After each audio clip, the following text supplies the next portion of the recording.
Hi, I'm Eric Dewey. And this is Steve O'Mooney. And I'm Matthew Renfro. And we're Socially Awkward. You're listening to another great production on the Four-Eyed Radio Network.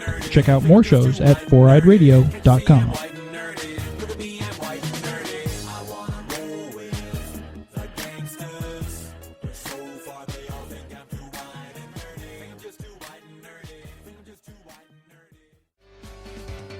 Hey there, Eric here from Socially Awkward Studios, and this Four-Eyed Radio presentation is being proudly brought to you by Raven Designs, illustration and design that fit your personality. For samples and inquiries, visit ravencruise.com. This is Kevin Wada. This is Dan Price with Masters of the Obvious. This is Rich from My Take Radio. This is Kelly Nova with Weird Girls. You're listening to... You are listening to... And you are listening to... Straight Outta Austin. Straight Outta Austin. Straight Out of Austin. And you're listening to Straight Outta Austin.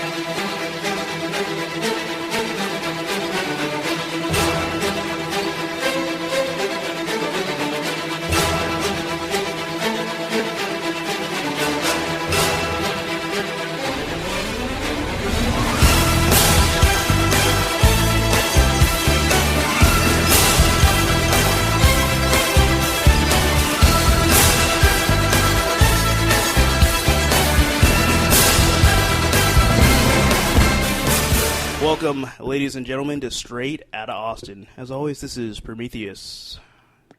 And this is Ice. And we're still missing Amaru. He was supposed to be here today. I suspect that he, fell into a manhole or something like that. But he'll maybe show up later. Maybe we'll get a surprise visit from him. But in the meantime... You know what I think it is? What's that? You know how in 24, Jack got kidnapped at the end of the season... But the Chinese and by the Russian, yeah. The Dingoes came back for part 2 of the war. Someone just pulled a bag over his head and threw him in a van. Yes. Get in here. That's very possible. They probably did that, and they just I need you to fix my iPhone. You're the only one that can do it for cheap, for an affordable price. Okay. But anyway, while we don't have the lovable Jay, drunk or sober. We do have special guest Josh Trujillo. So hi there. Thanks for having me. Yeah, thank you. Thanks for reaching out to us and coming on the show. And hopefully I will survive the show. So you're here with Death Saves the Anthology. And go ahead and tell the listeners a bit about it. So it's Death Saves is a comic book anthology. It has 16 all-new stories from about, 30 to 40 creators. They're all about beloved tabletop RPG characters, so Dungeons & Dragons, Pathfinder, 13th Age, Dungeon World. But mostly the stories are about how those characters die during play. I've been playing a lot of RPGs in my life, and I've lost a lot of characters I care about, and I've killed a lot of characters that other people care about. Nice. I love the concept of it. I don't know. It reminds me of, I don't know if you ever played the third Metal Gear Solid game, but there's one. I did not. Okay, there's one villain, and all it does is try and make you feel guilty because it's literally every character you've killed come back as zombies, and you're just kind of wading through this river while they're coming at you. So it's kind of dark, and it's supposed to be a stealth game, so you can get through without killing people. So if you killed a lot, it's kind of they're trying to play on your conscience.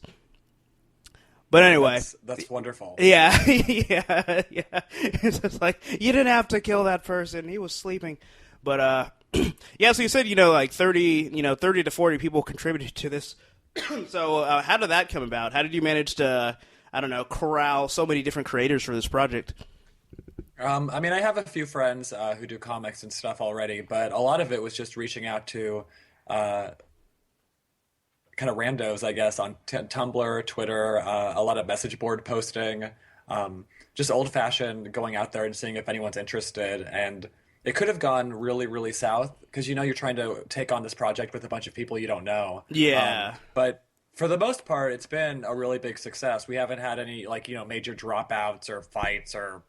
The quality of work is up to snuff. That's excellent. So I think people are excited about the idea behind it. So was that your brainchild for the concept of this? Yeah, I've been playing these kinds of games for gosh, probably 15 years or so. So for a long time, I've been fascinated by just kind of killing off characters. And so this was kind of the fun for me.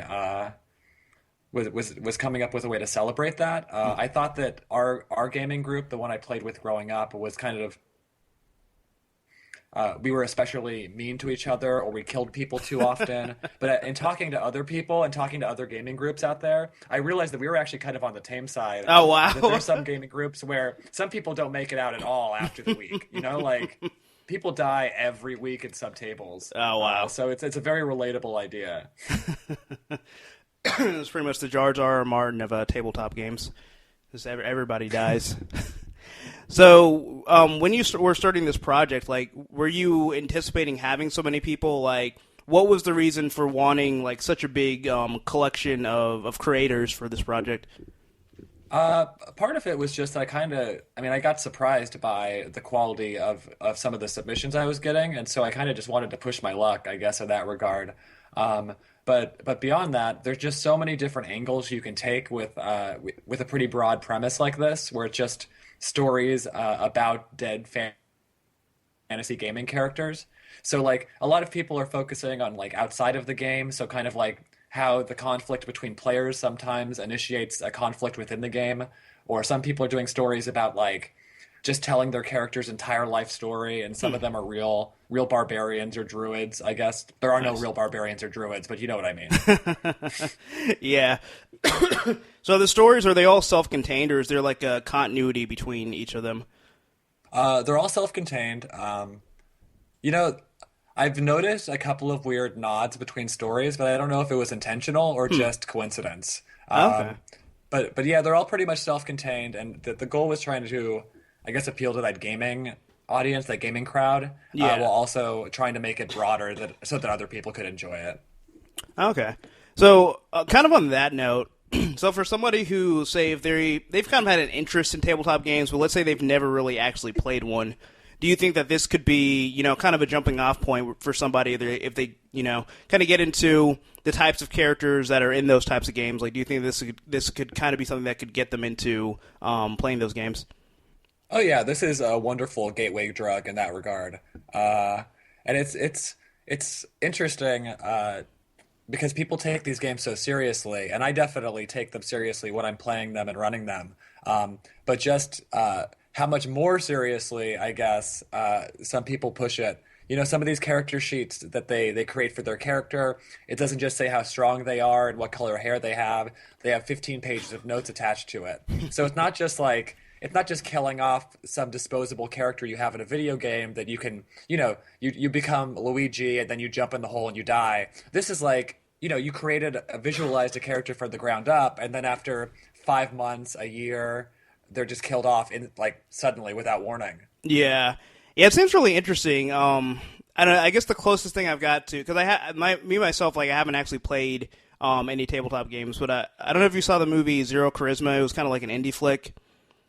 And it kind of, I don't know, it was pretty much centered around tabletop games. But I don't know, I always love the idea of, like you said, like being able to create your own character, and, you kind of have like ownership of that character, and the fact that, I don't want to say they're expendable, but knowing that, they have like this finite lifespan is really intriguing to me. So I don't know, does that type of concept come through with some of these stories?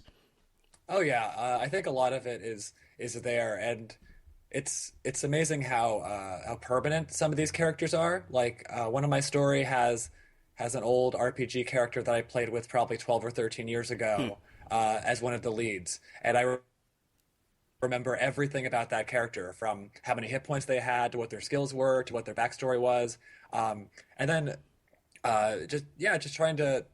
It's not a disposable character. It really is like it's a fully formed idea, and there's something unique to these kinds of tabletop games that like having a physical character sheet adds so much instead of just logging in and loading your character. Yeah.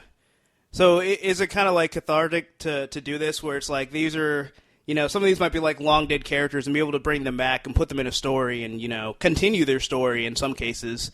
Is it something that I don't know, like you feel like you've really wanted to do from having all these characters? Like you said, your particular group was very good at killing off characters. We were very, very good at that. It's a release. I will say that maybe the people that I played with, my main gaming group growing up, I think they've had the most fun watching this project take shape, because every time they see a piece of promo art or something, they're like, oh, that's about me, right? That's about me. And I'm like, I didn't write that. It's just that some of these experiences are so like universal within the games. I think anyone who's either played the game or had to deal with someone complaining about the game will completely understand. Nice. So, I kind of asked, if you think this will get comic fans into tabletop games. Like, do you think it's vice versa, where people that might be, have a loose interest in comic books, but never really delve into them, they've been more into tabletop games? Do you think this will kind of get them more into reading about these characters in this particular medium? Yeah, I was surprised by how many kind of Dungeons and Dragons or Pathfinder comics there were out there. Because at my shop, they don't carry them. But there are a couple smaller publishers that are doing Munchkin, Pathfinder, 13th Age, not 13th Age comics, but a lot of these kind of fantasy role-playing game comics are coming out. And I'm hoping that we're part of that. Because I think there's an emerging audience of people that kind of grew up rolling dice with these characters, but also want to do something a lot more. They want to do a more structured adventure with this kind of world. So comics are great because you can actually create a story without dealing with the unpredictability of other players or dice rolls. Nice.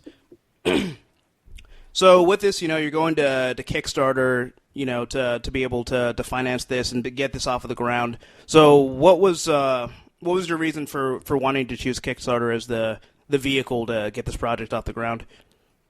I don't want to be dismissive of other crowdfunding websites, but sometimes I don't know if you ever see this on your social media feeds, you kind of get people who are like, oh, please donate to this, and then you see the URL and it's like givemoneyforme.biz or something. Oh yeah, and you're like, well, I feel like Kickstarter kind of is like the Cadillac of that kind of crowdfunding. And also I've had some good experiences on there.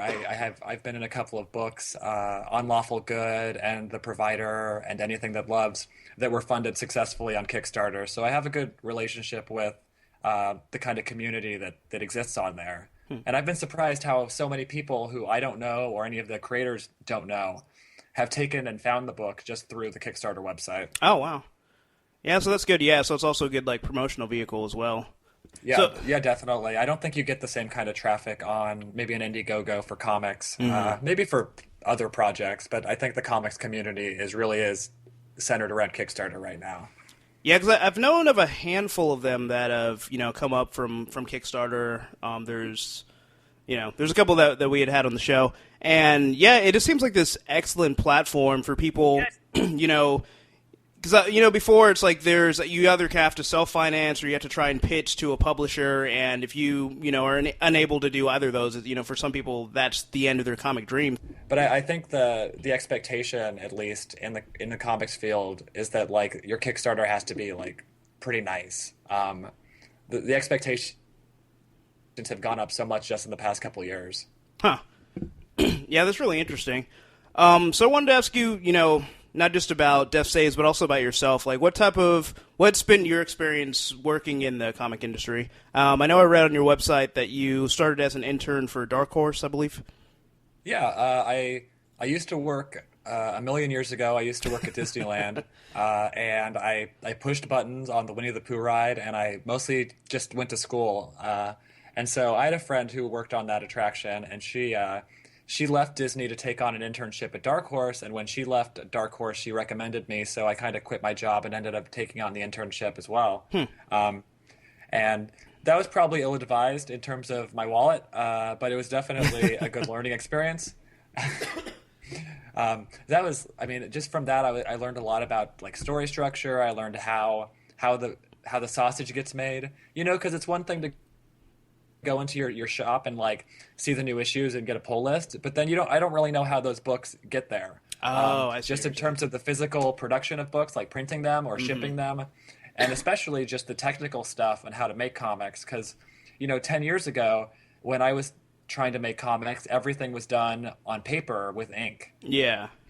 Even in 2005, it was still kind of mostly a paper game.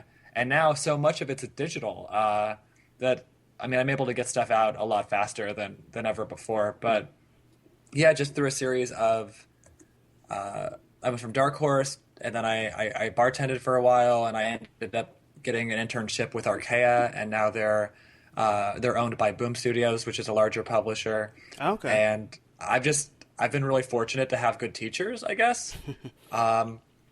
This is like my first real outing for a larger project like this, because I've been self-publishing stories. I have a Love Machines series about technology and romance that I put out about every quarter. But this is something, kind of hefty, and I'm very excited to finally sit at the big guy table and have a real book. Yeah. Yeah, that's really exciting, and it's such a large undertaking, and I think it's fantastic too, that, even though it's like a fantasy story, it seems like it's also like a very personal project, where it's something that you're passionate about and something you've done, for years, and to have that be the, the vehicle for, one of your larger projects, or your largest project, I think that's, really fantastic as well. Yeah, I think the real passion is actually from the people who email me late at night about the Kickstarter. Oh, yeah.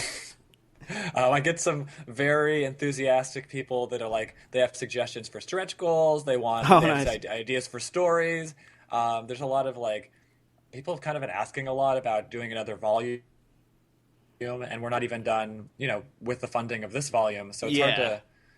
It's a mixed blessing, but I get a lot of very interesting, enthusiastic people messaging me and emailing me, and it's kind of scary sometimes. Yeah, I can see that being a kind of a double-edged sword, but at the same time, it's great that people are that enthusiastic where they're like, we already want a sequel. We haven't even read this one yet, but we're so into the idea that we want more. Right, that's the thing. They're like, when's the next one coming out? I'm like, you don't even know if these are... honestly, aside from the preview pages, it's not like you've read it yet. Yeah. That's when you have a good idea. Oh, it's yeah, when people definitely. are begging you for the sequel without having read the first one. No, that is really great. Now, I'm really, excited for you and really happy to hear that. With some of the characters, just as far as, both for comic book, some of the comic books that you've written, but also as far as some of your characters for some of the fantasy games, what do you feel are some of your influences for some of these characters and some of your stories? It's interesting because everyone makes these RPG characters that they feel are wholly original, but so many of them are just kind of rip-offs of things we were playing in video games or watching in movies at the time, or reading from fantasy novels. So I have one of my favorite characters is she's this female barbarian, and she has this wolf pelt that she wears on her, and she's kind of like Princess Mononoke. Oh, nice. If the wolf pelt talked to her and told her to do bad things. And so she's had a really bizarre hero's journey. So I've been having fun with her, and she's a character in one of my stories. But I would say for me, I definitely take a lot from, I think, kind of that Eastern anime inspired influence. I've done adventures or campaigns even set against a Castlevania backdrop, or a set against a Final Fantasy backdrop. Nice. But the friends I play with, some of them are really into kind of gunmetal and steampunk, and so they bring that influence with them. So even though I'm the grand storyteller in making these adventures and coming up with the challenges, just by the weird assemblage of characters, it kind of becomes this big gumbo. Nice. Well, gumbo is quite delicious. I was going to say, even though you said some of the characters, are definitely heavily influenced by other characters, that the idea of a Princess Mononoke-like character with a wolf pelt that tells her to do naughty things, that sounds really awesome. I like that. She's a lot of fun to play. Oh, I can imagine. So for other people that are kind of aspiring creators, like they, whether they be an artist or a writer or an inker or, do color or a colorist, what type of advice would you give for those type of people that feel like, this is their passion, this is something they would love to do? Like, what would you say to them to, set them off in the right direction? I mean, the biggest thing, everyone says this, but the obvious advice is like just make a comic. Because I spent, when I was in my internships, I was like writing scripts and writing a dozen outlines, and each of them were going to be this grand epic, and everyone was going to love it if I could just find the right artist for the right time. But a lot of, not to dismiss my comics work now, but I guess I'm a little bit more pragmatic, where it's not about having the perfect artist at the perfect time. It's kind of about like having a story to tell now with what you have available with you now. Right. And as someone that does not do the art, I just mostly write. I'm trying to get back into cartooning, but Oh, nice. I've been benefiting a lot just from interacting with creators on. For me, Twitter is really the best way to communicate. But I know artists love Tumblr, and Tumblr really terrifies me, man. I have a Tumblr account, and I just like stare at the feed, and I have no idea what's going on. Oh, this is perfect right now for Amuru because he feels the same way. Yeah, it is quite mesmerizing. I don't know. It's something about just a constant stream of pictures that is almost hypnotic sometimes. Because I know I don't use Tumblr as much now. For one, I don't have as much free time. But yeah, I used to spend just a lot of time on Tumblr because there's this. So I mean, especially if you're following a lot of artists and you just see a bunch of sketches and original art, and you're gonna scroll through all that for days at a time. Oh yeah, I mean the comics community is thankfully pretty accessible. It's not like if you want to be an astronaut, it's probably kind of hard to get in touch with an astronaut, I'm guessing. But like if you want to talk to like your favorite inker or penciler on Batman or whatever, you can follow them on Instagram, you can follow them on Tumblr, or you can email them and they'll probably email you back whenever they have time. Like that's the best thing, is like there's so much about comic that I didn't know, and I definitely don't know still. But I have smarter friends, or people who are smarter than me around me, and they're easy to ask questions to, and they do the same thing to me. So the best thing you can do if you want to make comics is make friends. Yeah, Maybe yeah. that's all art though. Yeah. I mean, yeah, that's really interesting, but you make a good point where, the community is really open. I remember years ago, when I was trying to make a comic with one of my friends, we had emailed Robert Kirkman about getting published with Image, and he emailed us back. We were just like geeking out, like Robert Kirkman actually emailed us back, And so like even someone who's like, I don't know, really big up there in the comic world. I mean, yeah, there's they take the time to actually talk to their fans and talk to people that are interested in doing what they're doing. Wow. Good luck trying to get an email from Robert Kirkman now. Oh yeah, nowadays, yeah, that was probably like I don't know, 8 years ago. But yeah, I think he's too busy with all that Walking Dead money. But once upon a time. I had made friends with C.B. Cebulski because I would see him like con year after year. Who used to be like the talent scout for Marvel. Now he's something else for like Marvel and Disney. But yeah, he has, like, some kind of funny title. Just money collector. We I used to run him all the time, so it was at the point where he like instantly recognized me just from this, just from seeing me. Like, hey, you want to go get a drink? Nice. Oh yeah, I think you had told us that story. I was gonna say, Josh, you had mentioned Twitter is one of the things you use to keep up with people. So, what's your Twitter for people to get in touch with you if they want to learn more about Death Saves? Yeah, you can follow me on Twitter at Lost His Keys Man. So Lost His Keys Man, one word, because I love using up all the characters on Twitter on my name. Lovely. Let me put Or that in you the can chat. follow me, I guess, through my website, joshtrujillo.com, or I think we're featured on the Kickstarter page, but don't quote me on that. Let's see here. I will look live because I'm very professional like that. So the Kickstarter right now, it's 37 days to go. So what type of rewards do people have that if they decide to contribute, other than of course the reward of contributing to an awesome comic, which is the greatest reward of all? Exactly. In addition to the glow that you feel in your heart when you support independent comic books, we also have physical things. You don't get a physical glow like Mr. We've been Burns? able to, right. We've been able to get a couple of our stretch goals met already. We met our initial printing goal within like 24 hours. So really, this whole week has just been like kind of like a pleasant blur. I was expecting to be in a much different position, before the Kickstarter campaign began. I was expecting to basically just be begging my friends and family and like selling my fillings and stuff. But people seem to be receptive to it. We have the book is now a hardcover book. It was originally supposed to be a soft cover, but we've been able to afford that. We're going to be adding a companion booklet. We're kind of thinking of Death Saves as kind of like a player's guide or a player's manual. And for there to be a player's manual, you kind of have to have like a dungeon master's guide or a monster manual.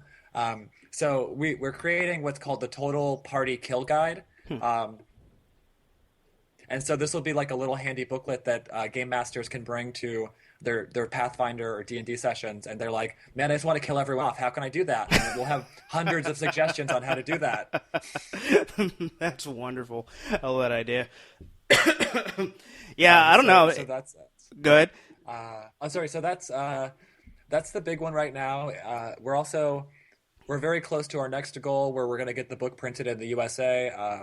We're originally slated to print the book in China, but because of how long international shipping takes, it would probably benefit all the backers if they got the book a little bit faster.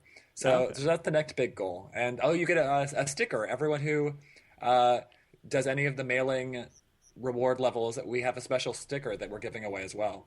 Limited edition, you might say.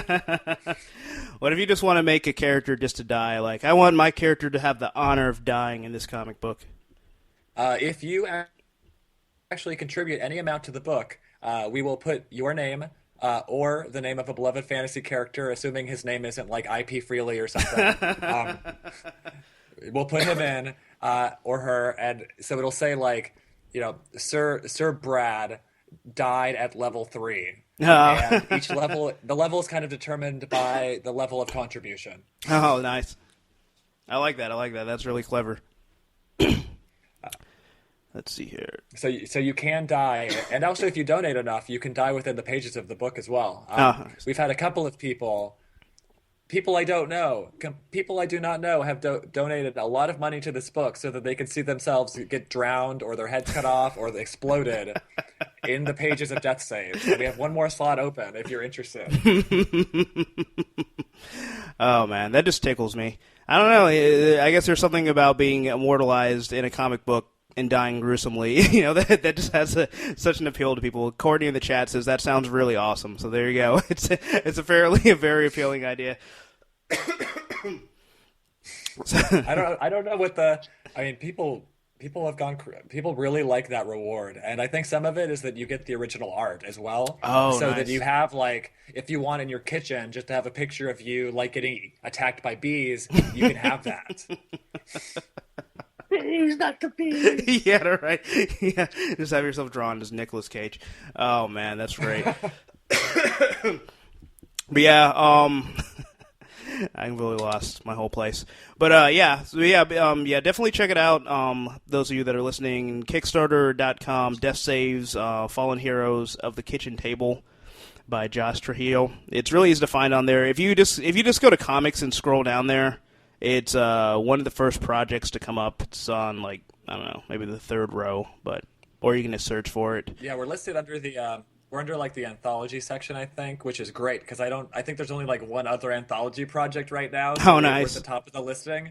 So if you are planning on releasing an anthology project on Kickstarter, please wait 37 days.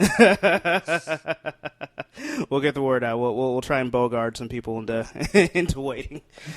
But oh man, I don't know. It looks really fantastic. I'm just scrolling through here and looking at all the kind of the previews for different stories and all that. I guess I had just one more question. Like, obviously, there's several different stories, so there's different tones. What would you say is probably the most like? I don't know if I want to say accessible, but something that would be like more like, I guess like PG-13 is versus like how hardcore do some of these stories get, as far as like the violence and all that. In terms, I would say that we are kind of like a PG-13 or like a teen book. Yeah. Teen plus. I don't know whatever. I mean, it's not like Archie. There is blood. There are characters who get exploded and squashed, but I feel like the tone we take is kind of more dark humor than kind of horrifying violence. Yeah. Which is a shame because I really did want like one horrifyingly violent comic in there, but we never got it. But of that, I think we have a story called Roll of the Die by Michael Sebastian and a really talented Italian artist named Cecilia Latella.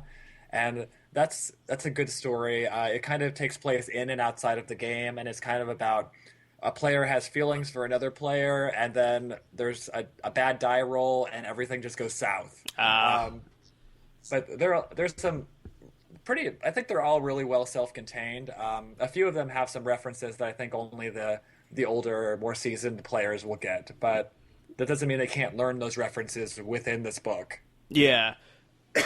Maybe we should have like a terminology page at the end. Actually, I don't know. That'd be we'll cool. Figure it out. That'd be really Glossary cool. of terms. Yeah, that'd be good, especially for people that aren't as familiar. For them to kind of get into the the whole game and all that.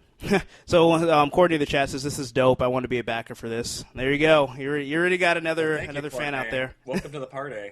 Yeah. Hope you brought your die. Yeah, I know. So I don't know. With how big the project is, was there anything that you had to overcome? Like anything that was really difficult in trying to put the project together? I just kind of had. I mean, knock on wood, but I've had like waking up in the middle of the night, like paranoid delusions where like Wizards of the Coast is at the door and wants to like sue me, because I don't think that's not really the case here. Everyone's been really supportive. A lot of game designers. A lot of people who work on those games have backed the project and are very supportive of it. And I guess I didn't really know the gaming community that well because the group I played with growing up was very insulated. Yeah. And I think a lot of people, at least maybe in the pre-internet age or like the early, the early part of the internet age, you didn't really connect to the larger gaming communities like that. So I was surprised to learn how cool everyone was. Oh, nice. Because my group's really high-strung. Oh, man. Well, it's nice to know that everybody out there has been so supportive.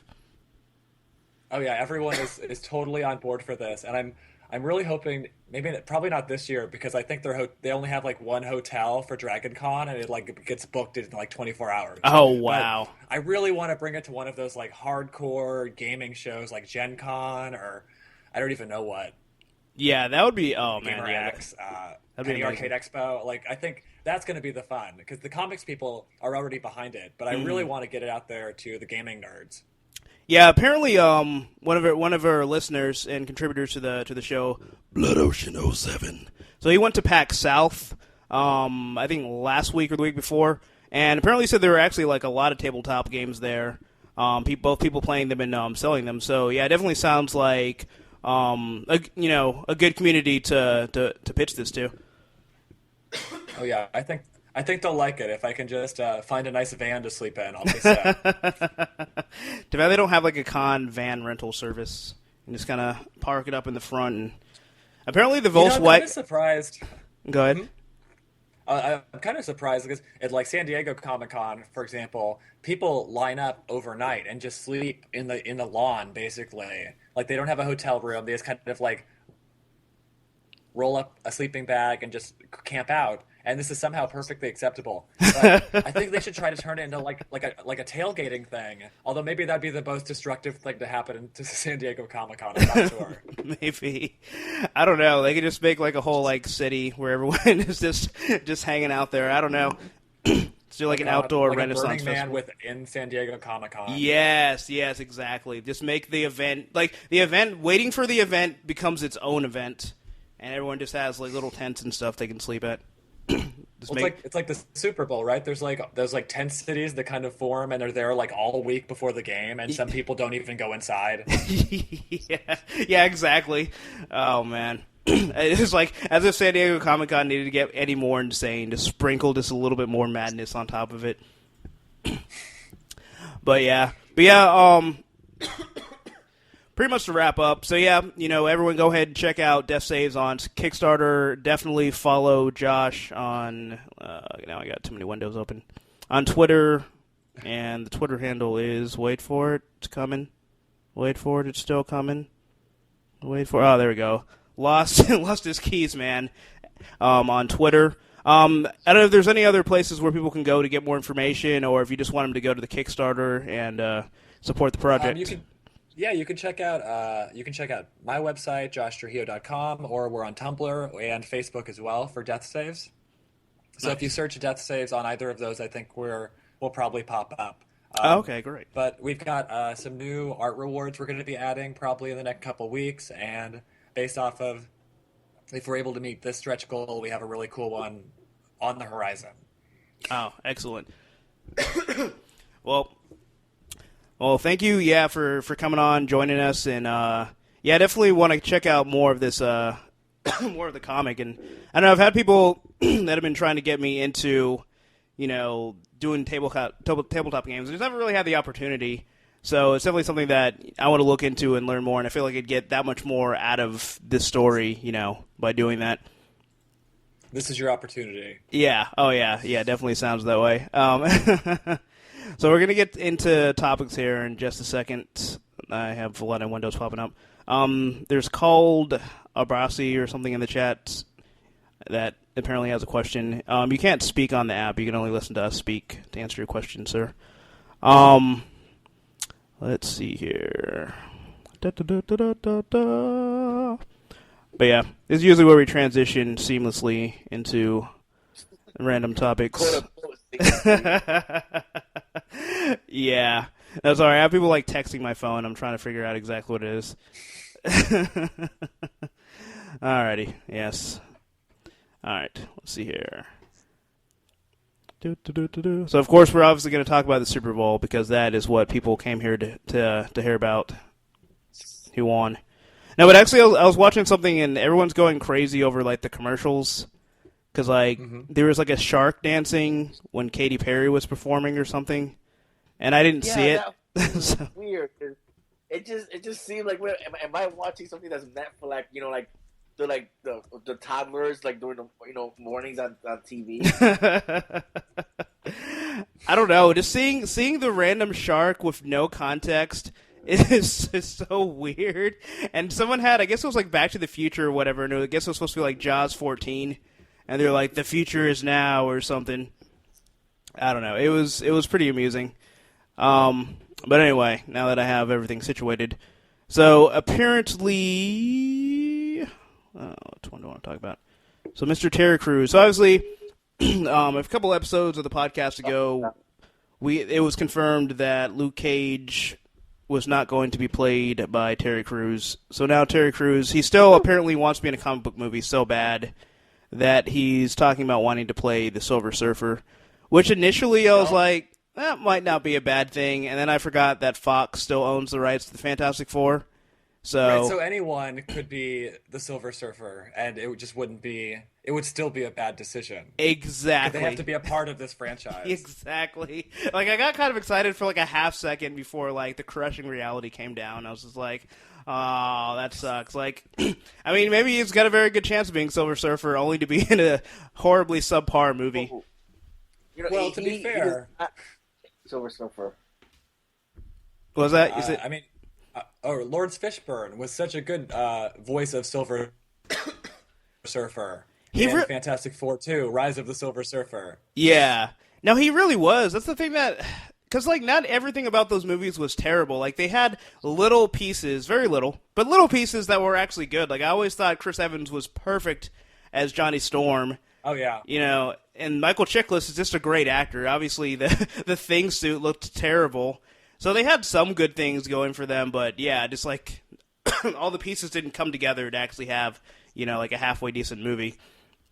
But I don't know. I know Luis is really excited about the new Fantastic Four movie. Oh yeah, I'm so excited. I'm jumping up and down with glee. Can you imagine what Josh Trank would do with the Silver Surfer? Yeah, he probably. You will never get the opportunity. Yeah, Well, the thing is, like, Doug Jones played a great Silver Surfer. He was a perfect person to have in the physical, presence of playing the character. Yeah. So bring him back. Bring Lawrence Fishburne back to voice him. That's great. But Terry Crews he's not a good idea.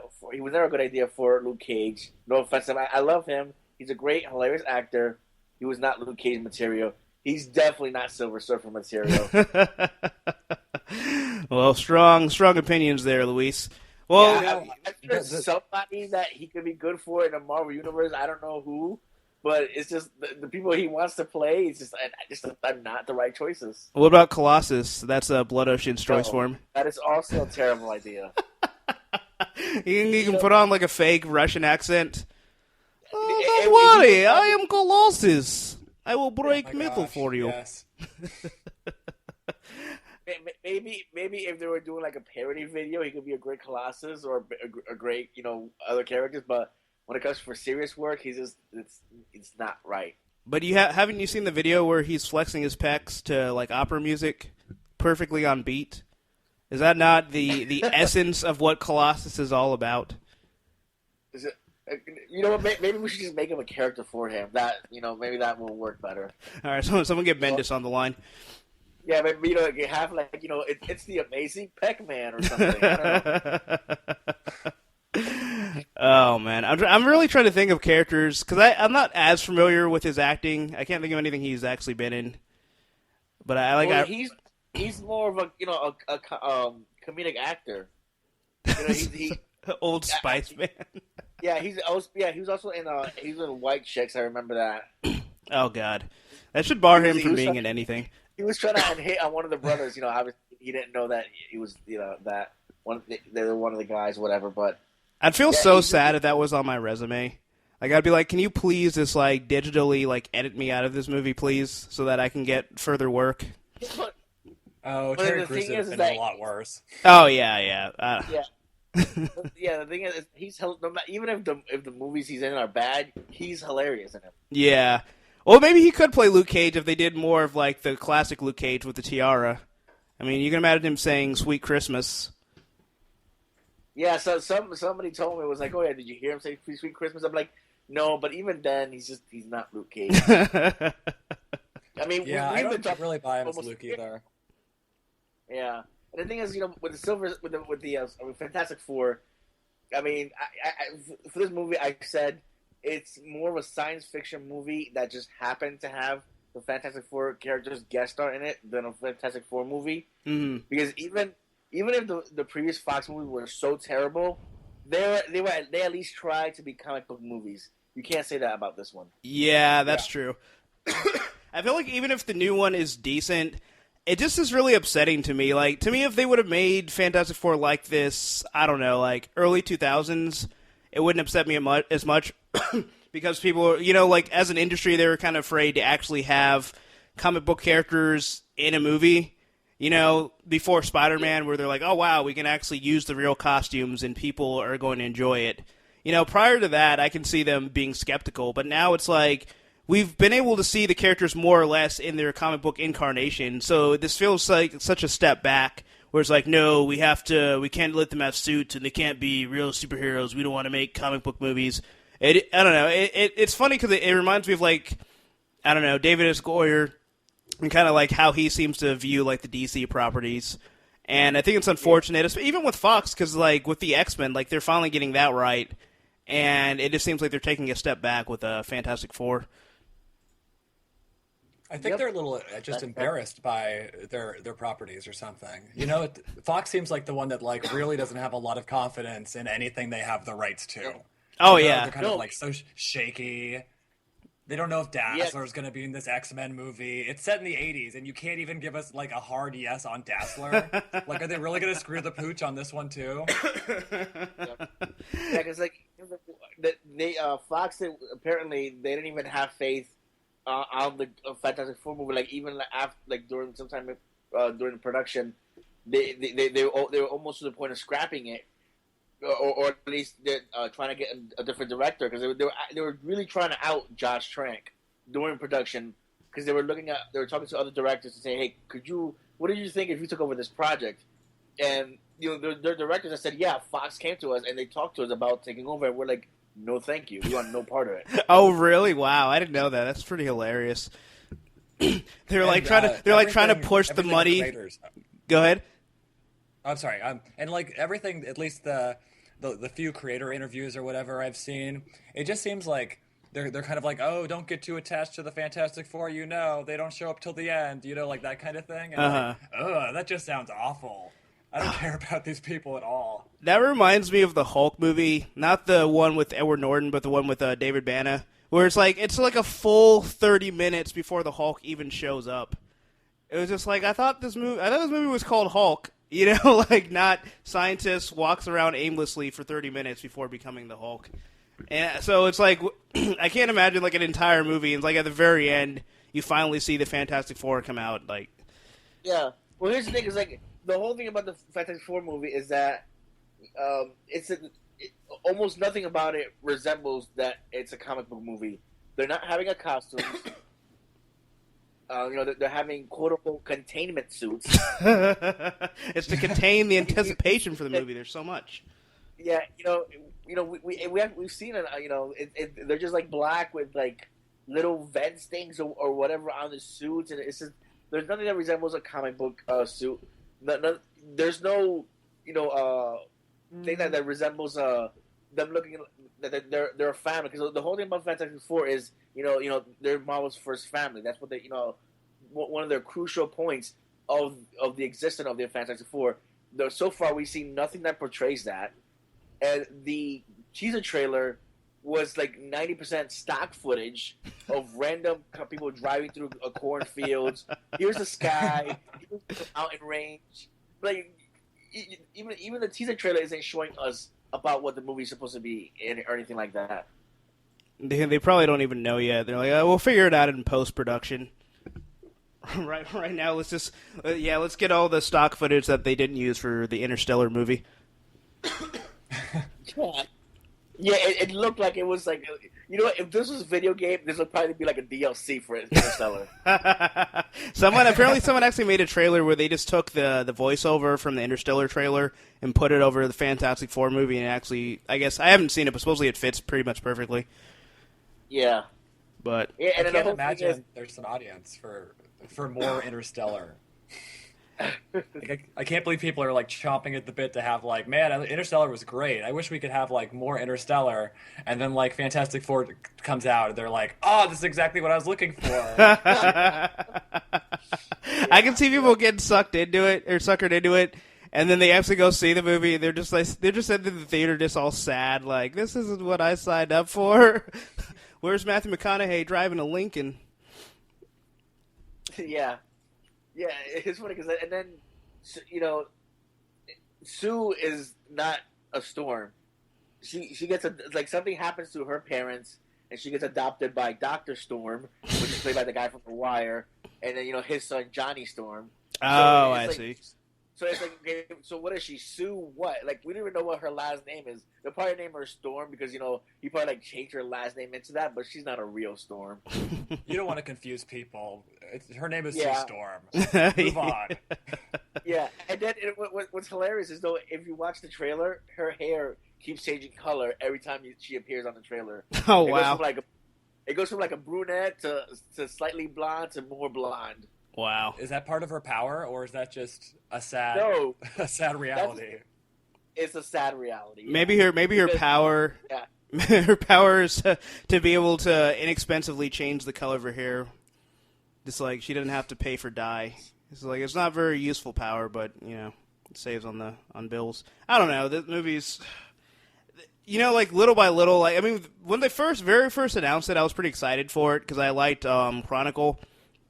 And then as more and more information leaked out about it, I was like, all right, I'm still going to be cautiously optimistic. And then once they ruined Dr. Doom, I was like, all right, I'm pretty much done. Like, it's irredeemable to me at that point. Well, Josh, because Josh Trank was even like, he told all the actors, don't read the comic books because we're not basing the movie on any story, which is fine in a sense where, if you're not basing it on a story, that's okay, as long as you're actually making a comic based on the characters or what it's supposed to be about. That's fine if you don't adapt the story. Yeah. But to tell them not to read the comics, that's idiotic because you need to know, who you're playing. You need to read the source material to understand who you're playing, what their, motivations and everything about the character. Yeah. No, I'm who sure. they I'm are, sure. to completely ignore that, it's how is he a professional? I don't know. Yeah, I feel like they wanted. I feel like whoever was in charge of making the green light decision for this movie originally didn't want a Fantastic Four movie, but it's kind of like, oh, I have to make a Fantastic Four movie because they lost the Daredevil rights, and now everyone's excited about this Netflix show. But if 20th Century Fox had made the Netflix show, everyone would be like, oh, this is going to be terrible. There's no winning for them. Ben Affleck is back as Daredevil. Yeah. And Marvel gave the chance. Marvel has said, listen, we'll let you, extend like the time for having the Daredevil rights further if you just let us use, Galactus and Silver Surfer. Because if Marvel used Galactus, we would have had a real Galactus. Not a cloud, Tim Story. A giant gas cloud. And Fox said, no, that's okay. No, thanks. I think there's like one silver lining here is that the movie will likely bomb, and then Fox will maybe get bullied by Disney to give the rights back. That's all that we can really hope for. I think is that they'll just give up. They're like, all right, well, third time's not a charm. Take the rights back, and we can actually have a decent Fantastic Four movie. Yeah, it's a sad truth, but the best case scenario for this movie is that it does so terribly that Fox has no choice but to be like, just no choice but to give it back. Sorry, we broke your toy. Yeah, exactly. Just buy it back for pennies on the dollar. Yep. So I don't know. We will see what what the future holds. So there's an interesting bit of news by Avengers director Josh Whedon. So apparently, apparently he wants to make a female Batman movie, which I would imagine would be Batwoman or possibly Batgirl. It's kind of a odd way to phrase that, but yeah. Let me see. What exactly do you say here? Maybe now that DC or Warner Brothers, I should say, has seen what he's done with the Avengers, they'll be like, "Listen, Josh, we're so sorry about Wonder Woman. We can't apologize enough. We're gonna let you make a Batwoman, Batwoman, Batgirl movie. It's up to you. Whatever, dealer's choice, Josh. Dealer's choice." You know what's To be fair, that Wonder Woman movie would have been trash. I have no doubt in my mind that Wonder Woman movie would have been terrible. Oh, really? Why is that? I just don't. I don't know what the script was or anything. I just really have a bad hunch about how that would have gone down. Because even the Avengers is for big and exciting and as popular as that movie was. Joss Whedon was good for a little bit of the script stuff, but it's really directed like a TV movie or something, you know? The things that are really good. It worked out well, but the things that are really good about the Avengers had nothing to do with him. Oh yeah, he just kind of sat there, just kind of eating popcorn, like, "Yeah, you guys do what you do, and I'll cash this check."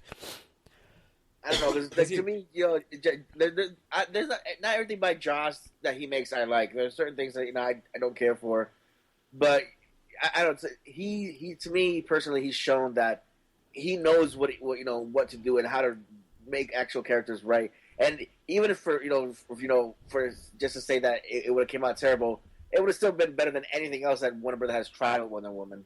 which is pretty much nothing. So yeah, I guess they would win by default. Yeah. I think there was that pilot. That pilot that they tried to make. Oh God! With the that never came out. That looked terrible. Although it had that girl who's actually playing has a something Padalecki. I forgot her first name now. Who's playing Adrian. Adrian, yeah, who's playing. Yeah, she had the Wonder Woman costume that they bought from Party City. It looked all terrible. Yeah. You know what I think is really sad about it? I wish they would actually release the script so we can actually see what idea he had for Wonder Woman. Because at the time when people were talking about it, I really didn't know that much about the character. I've always been more of a Marvel fan. But I recently watched the Wonder Woman DC movie that they put out, I don't know, maybe 5 years ago. And it was actually... The animated one? Yeah, the animated one, yeah. Yeah, that was good. Yeah. That's pretty good. Yeah, it had Nathan That's the best animated thing they did.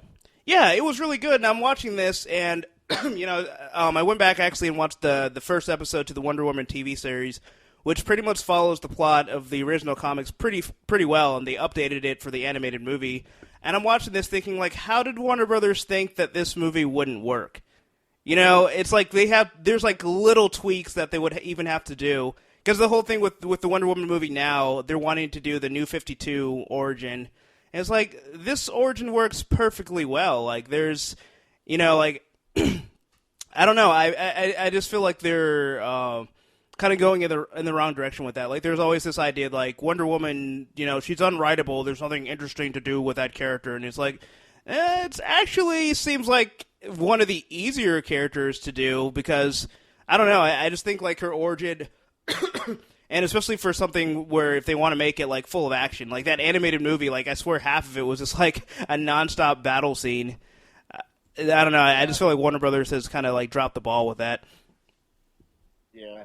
And Blood Ocean says that that Whedon highly doubts he'll direct Infinity War. Yeah, Whedon is definitely not going to do it because he said it would take up the next 4 years of his life, and he wants to continue on with something else, which I don't blame him for because Infinity War is like 2 movies, so you know it's kind of like with Lord of the Rings, how that took like almost 2-3 years of everybody who's on that one on their life, because they shot those back to back, or I'm sorry, all at the same time. So I'm sure that something to that effect is probably going to be done with Infinity War, and Josh Whedon was like, you know what? Well, I want to do other things. I don't want to just stay stuck in this. So I mean, I don't blame him. So he needs time. I'm interested to see what he does next, but I have a feeling it's not going to be something small. I feel like he's just going to jump onto another franchise or something.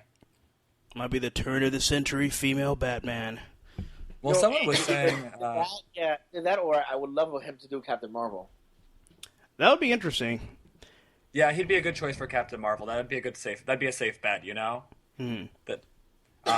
Someone was saying that Indiana Jones, that he'd be a good guy for it, or that maybe the stars are aligning in such a way that he might do the Indiana Jones reboot that's kind of being rumored right now.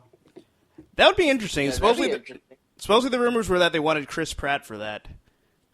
Right, I hope the two of them true. together. Yeah, I can see that. Chris Pratt would be amazing Indiana Jones. Yeah, it's almost like his audition was the opening scene, or not the opening scene, but one of the early scenes in Guardians, where he's stealing the stone. Yeah, Guardians literally just put him on, just blew him up, just put him on the map. Oh yeah, definitely. Yeah, because I remember when I first was watching the Jurassic World trailer, I didn't realize he was in it, and I'm like, oh, that's Chris Pratt. It's like, is he everywhere now? Like, it just seems like he signed that one contract. Now everyone wants him in everything. Yeah, because now there's supposed to think like Friday or so, it was announced that I don't know what company it is, but they're adapting the Cowboy Ninja Viking comic book, and he's already signed on to be in the movie. Oh wow. Yeah, I think eventually we're gonna have a little bit of. Remember when Robert Downey Jr. did Cowboys vs. Alien or whatever? But he was in that, right? Wasn't it Robert Downey Jr. in Cowboys vs. Aliens? I know it was Harrison Ford, and Harrison Ford. Who else was in Who's there? the other guy? Daniel Craig and Olivia Wilde. Oh, it was Daniel Craig. Daniel That's Craig, right. He was the guy. Yeah. I remember seeing the preview. I never saw the movie, but I thought it looked really good. And then everything I heard about it was that it was absolutely terrible. Well, the thing about that movie is that the comic it's based on is written by Fred Van Lance, and it's complete crap. that would do it, I would imagine. Yeah, but here's the thing, because there's absolutely no characterization, there's no character development, there's no real plot to it, there's almost nothing to it. It's just like somebody took a bunch of these things and just slapped it together to try to make a story. But the movie changes a lot of things, and the movie is actually pretty entertaining. Oh yeah. It's one of those nice popcorn flicks to catch on a late night if there's nothing else to watch. But it's not great, but it's also not completely terrible. Yeah, that's kind of what I assumed it would be. Because, I mean, just the title, it's Cowboys and Aliens. I mean, you can't really expect it to be that, have that much depth, but it seems like it would have been kind of a fun movie. Yeah. So, I don't know. But, what do we have next here? So, anyway. Ryan Reynolds is in the news now talking about the Deadpool movie. And apparently he said he would have, if you remember the test footage that leaked and pretty much was what got the ball rolling for the movie to even happen. And I guess he came on record saying, like, had I known that the test footage is all they would have taken, like, I would have leaked that stuff myself. So I'm surprised he did it, because I could have sworn there was news that he was the one who actually leaked it or something like that. maybe when he said that, maybe he winked. He's like, I totally would have leaked this. Wink. Well, maybe, yeah, exactly. Maybe he's the one that leaked it, but this Deadpool movie, this is going to haunt us for the rest of our lives, isn't it? I feel like I've been hearing about this Deadpool movie for 10 years now. It'll probably be okay. The footage was good. I don't know if I can watch that for 2 hours, but that was good. Well, if they can make the movie entertaining as much as the footage was, then I think we can at least enjoy it for what it is, or what it will be. I think it will at least capture the spirit of Deadpool finally, or at least capture the spirit of Deadpool for more than 5 minutes he was on screen before they took away his mouth. Yeah, man, it made him so like bad. Mortal Kombat. Yeah, Baraka. It was so terrible because it's like there were so many bad things about that movie, but there were also like a few little gems. Like I thought Lee Shriver as Sabretooth was so great. And yeah, you see when you first see Ryan Reynolds as Deadpool, it's like, wow, this is so perfect. And then it's like, wait, that's all we get, But I don't know. I'm not gonna go as far as to say excited, but I would like to see what they do with it. I think that it has potential to actually be really good. Yes. I'm wondering how closely they'll tie it in with the X-Men or the extended X-Men universe. The only thing that I know of in particular is supposedly they at least referenced the Wolverine Origins movie, but because Deadpool breaks the fourth wall, like I guess there's like a poster of it or something, and he just like looks at it and is like, oh, that movie was terrible. So I don't know if it's actually supposed to exist in that same universe, or because they said that Deadpool was supposed to be in the same universe as X-Men. Oh, okay. That'd be interesting. I'm sure Fox will find a way to throw a Wolverine cameo in there. Oh, they have to. yeah. Hugh Jackman's not lifting all those weights for nothing. He's got to get that money's worth. I really wonder, what... Can you believe how many movies we've had Wolverine in? We've had, Wolverine's been in, 8 theatrical movies. Yeah, it's pretty insane.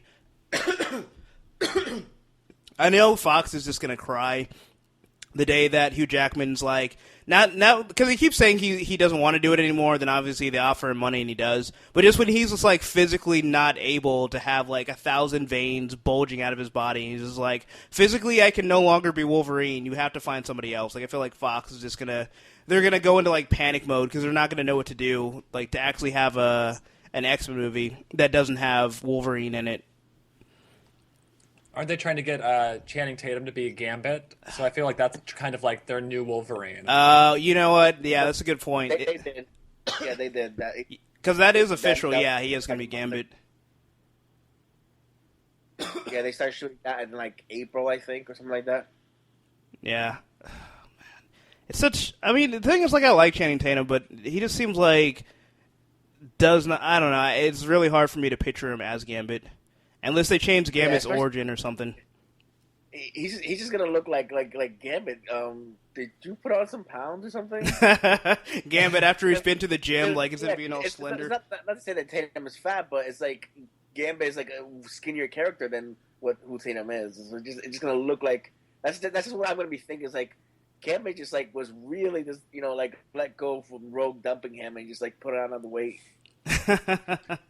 Gambit's such an odd choice for to have his own movie or to be a major character in an X-Men movie, because he's one of these characters that I grew up with, and I love Gambit. I love Gambit in video games. I love Gambit in trading cards. I love Gambit. But when you have to sit down and talk about Gambit's origins and the Thieves Guild and the Bayou and it's a bunch of nonsense. His story doesn't really add up.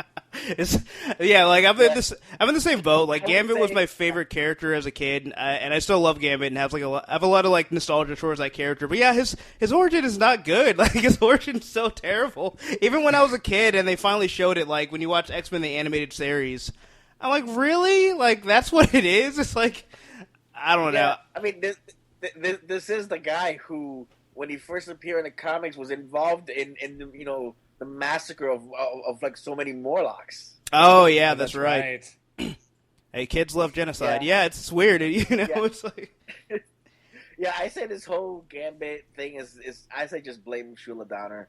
She has like she has like the the hots or something for the characters, so it's like it's like she's been like lobbying to have Gambit in the X-Men movies for like since like pretty much X-Men 1. Oh, really? Oh, I feel yeah. like she wants. Yeah, I feel like she just wants the '90s X-Men cast in. Like the X-Men cartoon. I feel like she just wants that cast on the big screen because that's where the money is. But like they've screwed over their continuity so many times that you're never gonna get a perfect version of the team. Because like now it's gonna be like Wolverine's like 90, and then you have like Storm who's like 12 or whatever she's gonna be in the new movie. Does anyone believe that there's a script for this movie? I don't know. I was very skeptical just with X-Men Days of Future Past, and I still think some of their creative decisions obviously the entire franchise, they've had questionable decisions, but I think they managed to pull something off good with Days of Future Past.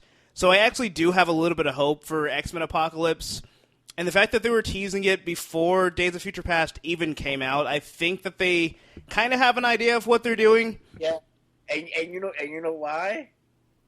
Why? Because whether you like him or not, Bryan Singer.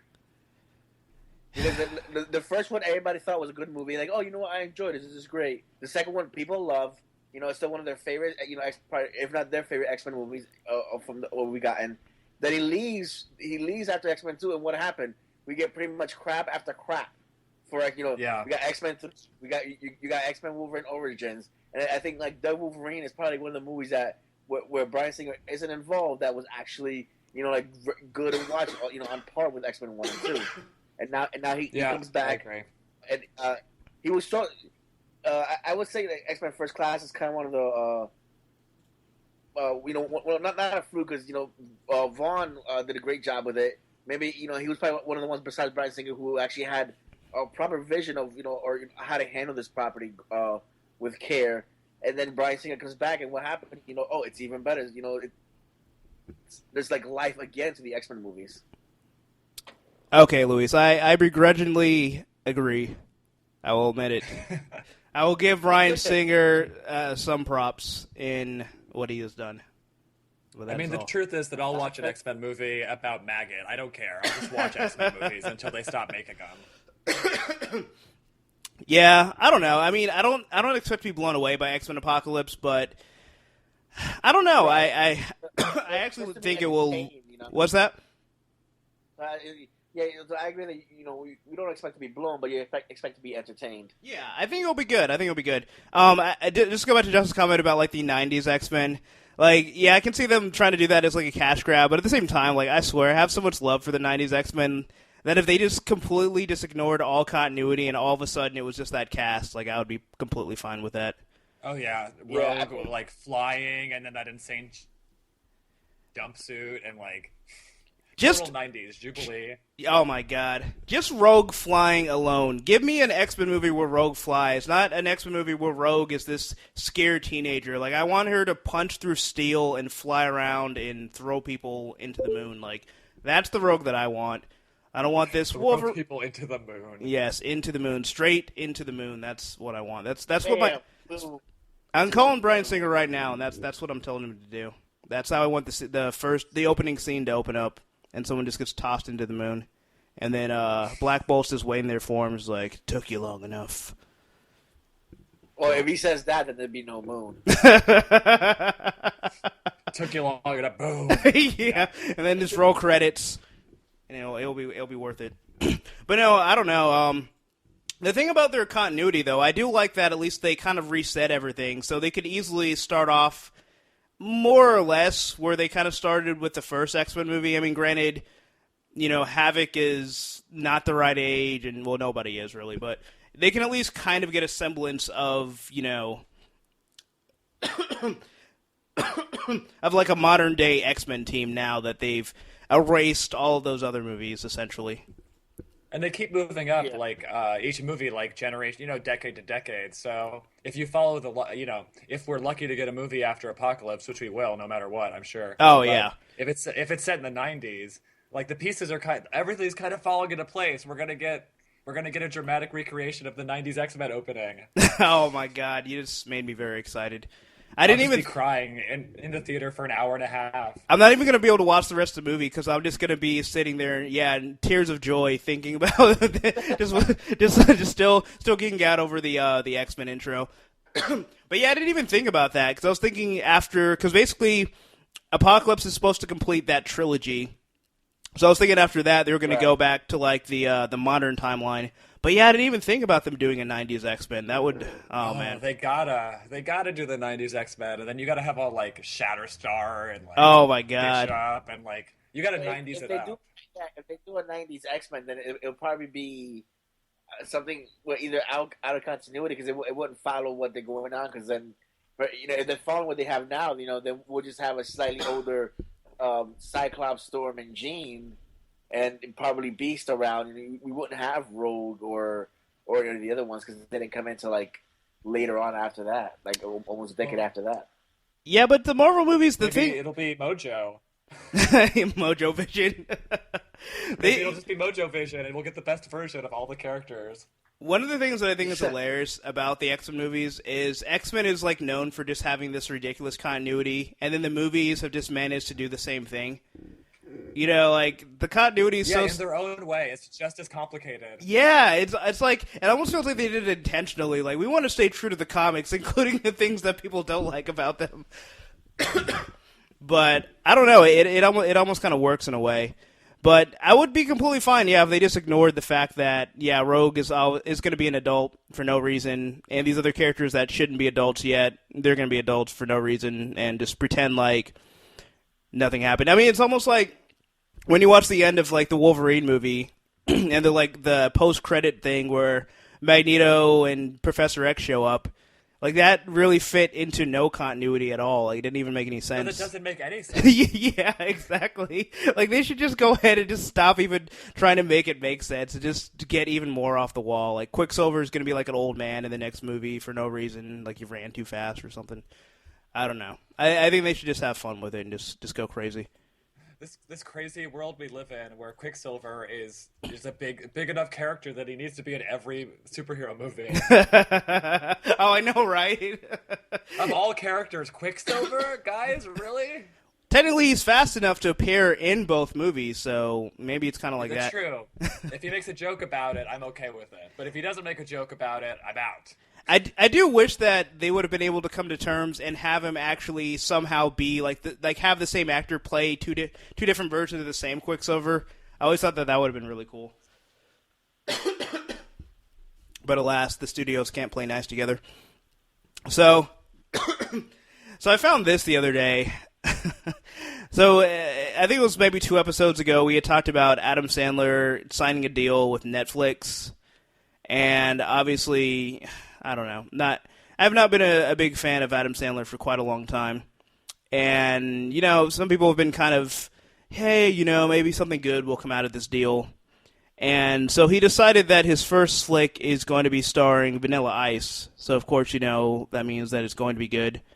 And not only that, but Vanilla Ice is going to be playing. Ice? Yeah, Vanilla Ice, the rapper that is now like on. Ice. Right, I was hoping you misspoke and you're talking about Ice-T or maybe Ice Cube. But no, it's the third one. It's the worst one it could be. Yeah, the worst of all the Ices, and the one that actually doesn't even act.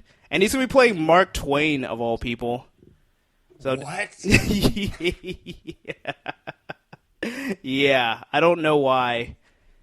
I mean, so is that like a thing, or is that going to be like actually a role in the movie? No, that's like what he's starring as. I think I have the wrong link here, but yeah, he's going to be starring as Mark Twain in an Adam Sandler production. So there you go. So if you had any hope that Adam Sandler was going to be directing any good movies, then there you go. I don't know. I'm because I actually do enjoy his movies. So, but do you enjoy Vanilla Ice? Well, when he's not stealing Queen songs or music, sure, I guess. Well, then you don't, because that's pretty much all he does. That's all he does all day long. He steals music. Hold on. He also did one of the greatest songs of all time, "Go Ninja." Okay. Yeah, he probably stole that too. He probably did. Probably, but it's still awesome. I have so little trust in Vanilla Ice at this point. Like he could be like, "Oh my gosh, I was just robbed," and I'd be like, "Oh really? Like where is he?" Like, well, he could be on the side of the road and be like, "Oh, I just need a jump start for my car," and I'd be like, "Really, Vanilla Ice?"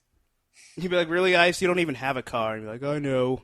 The Home and Garden Network's not paying me enough." Call him Vanilla Ice. Don't get confused with me. So apparently the movie is going to be called Ridiculous Six. So it's going to be a parody of movies like The Magnificent Seven. So it's going to be a Western.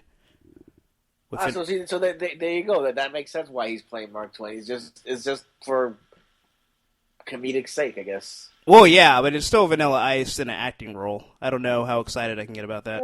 I don't know. I feel like he did a pretty good acting job in the Kraft Mac and Cheese commercial. Classic. He did a passable job. I will give him that. It did make me want to eat macaroni and cheese. But I don't know if I could watch him sell me macaroni and cheese for an hour and a half. An hour maybe. Only if he threw in Go Ninja, Go Ninja. But otherwise, I don't think he has the acting chops to do it. So I found this. Go ahead. No, you go ahead. I was saying, Val Kilmer of Batman fame. He does a touring production where he plays Mark Twain in like a one-man show. Huh. And he does it. It's like a 4-hour-long one-man show, and then he does a question and answer period after the show. But he does it as Mark Twain, and he does it at very odd locations. Like there's a cemetery nearby that has a small theater in it, and so every time he does the show at the theater, I try to get tickets, but it sells out. I just feel like Val Kilmer as Mark Twain would be the strangest combination you could possibly hope for. But then now we have Vanilla Ice and Mark Twain, so maybe they're going to make it a two-man show. Maybe one can play like old Mark Twain and one can play young Mark Twain. Oh, that'd be so good. Or maybe it'll just be music by Vanilla Ice, and he'll have a whole bunch of stolen beats and terrible raps as he raps about Mark Twain. Well, It'll definitely one for the time. So I found this actually a couple weeks ago, and that was pretty funny. I was actually going to wait for Jay to finally show up to talk about it, but he's taking too long. So I don't know if you guys saw Jay and Silent Bob Strike Back when that came out forever ago. Yes. I love the movie. And of course, one of the best aspects of the movie was the part where they actually go and they hunt down all of the online trolls and just beat the hell out of them. So apparently, the Swish are like, the Swedes are like, yeah, that actually sounded like a good idea. We should totally do that. Obviously, they don't beat down the online trolls, but they actually have a reality show in Sweden where they actually hunt down, I guess through some type of investigation, they find out who the actual trolls are and show up to their house and kind of confront them and, read through like the things they've actually posted and, see how they react to someone actually calling them out on what they've said online. Is it like a reality show, or is it just like a bunch of people that do this? It's like a reality show. I guess it'd be kind of like To Catch a Predator, but with online trolls or whatever. It's like, we saw that you posted blah, blah, blah. I don't know. It seems really interesting. They said apparently some people have been like really humble and they've actually like admitted to it and like broke down in tears. Like, wow, I didn't realize what an asshole I've been. While other people just like completely deny that they actually were that person. It's like, no, I don't go online and talk shit and after the guy leaves. This guy showed up to my house and he was an asshole. I don't know, but it seems I don't know what the internet is. What is that, like an internet serial kind of thing or something? Yeah, yes, the internet the internet's like a series of tubes, right? Like that's not a real thing. But I don't know. I just think it's an interesting concept because obviously one of the reasons why people tend to troll online is because they can do so anonymously. So I don't know. I think if this was actually like, as much as I hate reality TV, if there was at least like the sense that like, wow, I might actually have to, face these words that I said. If people actually had that idea, I wonder how that actually would affect internet trolling. Yeah. I mean, I guess it just takes a few examples of people like getting confronted before the trolls kind of like, oh wait, maybe I should back off. Maybe? Yeah. Yeah, I don't know. Yeah, I guess it would just take like, well, I guess I was gonna say like high profile trolls, like they have like their own fandom, but you know, The most famous trolls of all. yeah, you know, yeah, have a reality show, most notorious trolls behind the scenes. I don't know, but I thought it was an interesting concept. I haven't actually seen the show, but it seems like something that actually, you know, like if they put it on Netflix or something, it'd be cool to actually watch and see how, you know, how they go about it. So, in other TV news, this time of stateside, so McCade Brooks has been cast as Jimmy Olsen on CBS's Supergirl. So, I have... Go ahead. I just have no idea who he is. Okay, the actor or Jimmy Olsen? Let's just go with both. No, I have no idea who. Yeah, I'm not familiar with the actor either. I'm trying to. I can't say. Yeah, I can't really say I know any of his credits or whatever. But I saw a picture. I think because I came across that story too. Because it's I guess it's it's kind of one of those colorblind casting things. Because this is like Black Jimmy Olsen. Yeah, that's what I was wondering. Because I thought Jimmy Olsen was like a redhead or something. Right, Yeah, he's always like a redhead with freckles. Yeah. Except in Man of Steel, where he is like a Muslim woman or whatever. No. No, that's just a person who was had a name like Jesse or something. She was never named Olsen, and apparently he was actually going to appear as a guy in Batman vs Superman, and he's rumored to have no legs. Yeah, because he would have lost it in the whole attack with the Zod in Metropolis. I love you, Zack Snyder. You're just trolling me. We need to get those Swedish people or whatever to film Zack Snyder's house. Yeah, well, actually, in Smallville, what's his name? Aaron Ashmore was actually the one who actually played Jimmy Olsen, which is the twin brother of John Ashmore, who plays Iceman. I was wondering because hey, you see, I'm Marvel. it was funny because I had just did the Google image search for Jimmy Olsen, and I thought it was Sean Ashmore, and I was like, why does he look exactly like him?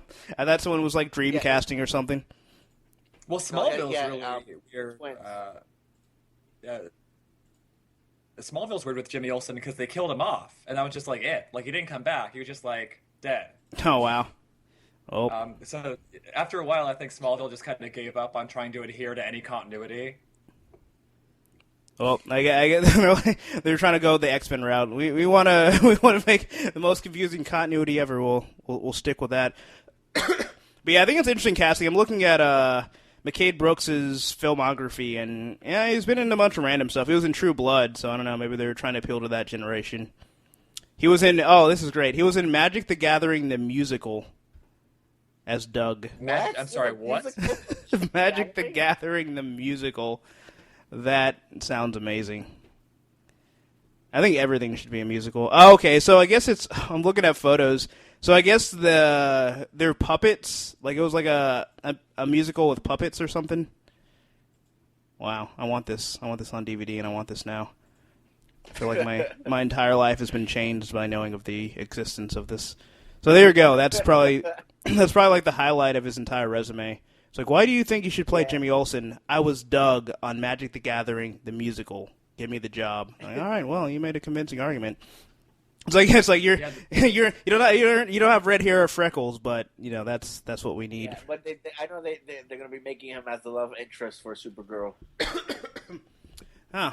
That'll be interesting. It would be funny if they actually still dyed his hair red and just gave him like really cheesy looking freckles. He's like, yeah, I'm totally. He was just like really alternative. yeah. That'd be hilarious. Oh man, I don't know. I'm kind of interested in the Supergirl show. I'm curious. I mean, I'm curious what they're going to end up doing with that show. And you know, we were talking about it on the last episode. If they're even going to if Superman is even going to exist in that universe, or she's going to be the last daughter of Krypton, and Superman just didn't quite make it.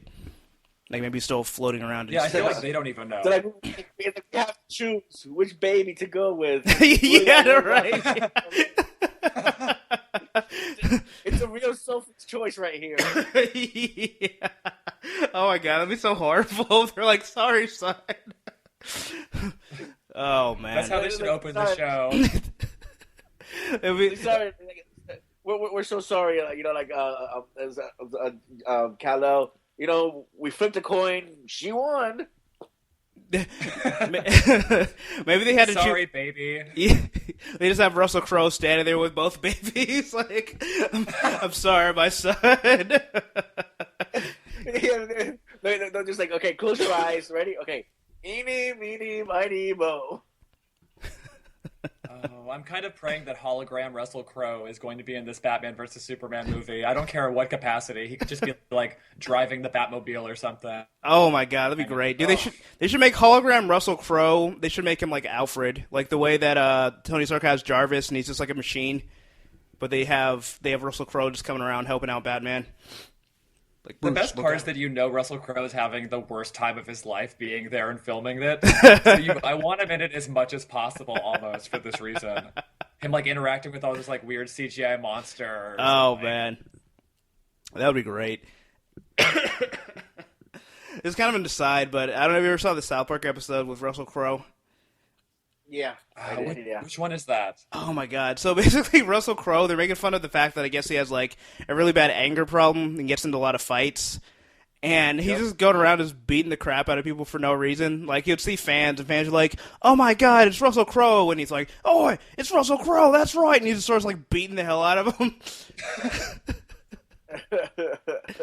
I don't know. Every time I think of Russell Crowe, I think of that. It's like he has like this steamboat, like for whatever reason, that's like sentient, and it's just like he's just like his pal as they go around fighting. It's like fighting, singing songs, and fighting around the world. I don't know. I'd like to see Russell Crowe as Russell Crowe, but that version of himself. So, speaking of Russell Crowe, not really, but apparently Stan Lee thinks the world is going to blow itself up. So I don't know if he's trying to pitch another comic to to Marvel or something, or because Stripperella did really well. Here's the thing: the way the world's going, he's not too far off. Yeah, but I mean, the world's been trying to blow itself up since we had the capacity to blow itself up. Like, I don't know. Eventually, it's going to catch up. Now, I'm not saying it's going to happen, but it's not exactly a far-fetched theory either. Well, yeah, but I don't know. Go ahead. Regardless of the world ending or not, I feel like Stan Lee will still be around, regardless of whether or not there is a world. Yeah. It's just gonna be him. He's just like, well, at least I still have my books. Yeah, he definitely does seem like he would be the last man standing. Yeah, he's gonna be around like he's just gonna be like, true believers. Anybody out there? True believers? Anybody? Maybe the world actually did blow itself up. Like the radiation would actually give him powers, and like that's what he's been waiting for his entire life. Like he's actually engineered all of the war in the world, just trying to actually get hit by radioactive waves, and then he's just going to be like, it took me 200 years, but it finally worked. Yeah, he's going to be like this weird amalgamation of like the Fantastic Four, the Hulk, and Spider-Man, just roaming the countryside. That's the most terrifying thing I've ever heard. It's funny because, like, as you say that, his character in Lego Marvel has like the abilities to do like a bunch of things. Like he can turn into like the Hulk and like do some like other what other abilities. Oh, he can swing like Spider-Man. Huh. He's gonna be like Hulk sense tingling. Have you seen the Key and Peele sketch? Oh no, I haven't. Oh, the Key and Peele sketch about Stan Lee is so specific. Oh, yeah. And it's really good. It's really good. Yeah, you gotta watch that, man. You gotta watch it. It's hilarious. All right, I'm looking for it now. Maybe we'll play that as the outro. Oh, is it the Key and Peele Stan Lee superhero pitch? Yes. That's it. Nice. All right, I'll have that queued up for later. So we're going to go into a little bit of video game topics here. So I know Luis is a fan of Tekken. I don't know, Josh, if you're a fan of fighting games or Tekken specifically. Not really Tekken, I must say. Okay. The big ones for me were always, I love the Marvel vs. Capcom series. I love Smash Brothers. But that's really about as hardcore, I guess, as it gets. Okay. Well, yeah, the Verse series is one of my favorites. Like, I was so bummed out because one thing like Capcom does with their fighting games is make like thousands of versions of them, And it's like, to me, like the two games that I love the most, which is like Street Fighter Third Strike and then Ultimate Marvel vs. Capcom, is just like they've made this game that's beautiful, that has so many great Marvel characters, and instead of doing what they usually do, which is just like add more and more characters and more versions, they're like, no, we're done. It's just like, but this is the one time I wanted you to do it, you know? Like, I'm just envisioning. Yeah, I guess they had like a really, really short like license with Marvel to do it, so they had to come out, because they came out with the Ultimate Marvel vs. Capcom like 5 minutes after the first version came out. Oh, yeah, it was like a blink of an eye. It was just like, what? Like, how is the new one already coming out? Yeah, it was less than a year. I think it was like maybe 7 months afterwards. But yeah, it's unfortunate. I really wish they would get the license back, and if anything, just to, I mean, I usually am not a big fan of like DLC, but this is the one area where it's like, come on, like, because there are barely any X-Men in there. Well, we only had one version of Wolverine. Come on. What's up with that? Do what? Oh, no, Iceman. Yeah. Iceman's busted. He can stay out. Whoa! I don't know. Let's not go there now. Those are fighting words. Well, that's why you settle it in a fighting game. But no, it was, I don't know, Iceman was really cheap in that game. Like, he had the most, like, block damage, but that's why I enjoyed him. So much block damage. He could just cheese you to death. Cheap. That's why I wanted him in that game. Like, that was part of my whole strategy. It's like, you block, you die. You don't block, you still die. But apparently, the developer for Tekken, Harada, wants to make the largest fighting game crossover of all time. So they're already still supposed to do Tekken vs. Street Fighter, which is supposed to still come out sometime between now and Infinity. But apparently he's not. Apparently he's not satisfied with that, and he wants to bring together like pretty much every fighting game character ever. Which normally when people talk like that, it's like, yeah, I don't think that would ever happen, and two, I don't think they could ever do it well. But I think he's probably one of the few people that, I don't know, I think actually have the chops to pull something like that off. So it's pretty exciting. I'm not really sure how that would work. You know, I mean, I guess I'm interested on like the logistics of it. You know, all those like Neo Geo characters are totally ready to be like just waiting for the call. Oh yeah. There's so many like kind of, you know, B and C list fighting game franchises, like Killer Instinct or something. Like when they all show up, it's just gonna look kind of embarrassing. It's just like one of those parties where like you invite everyone from your Facebook feed, and then like they all show up, and you're like, oh man, this was a bad idea.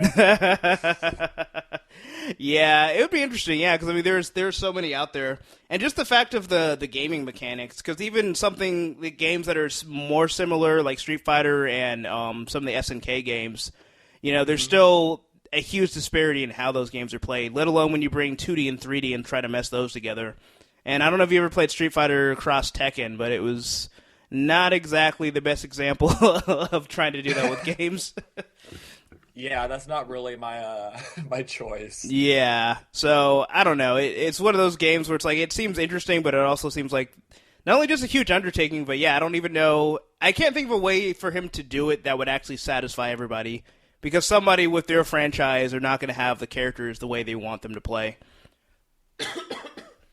But I don't know. That said, I think it would be interesting to see. I think it would be better if they did like a 2D version with all the 2D characters and like a 3D version with all the 3D fighters.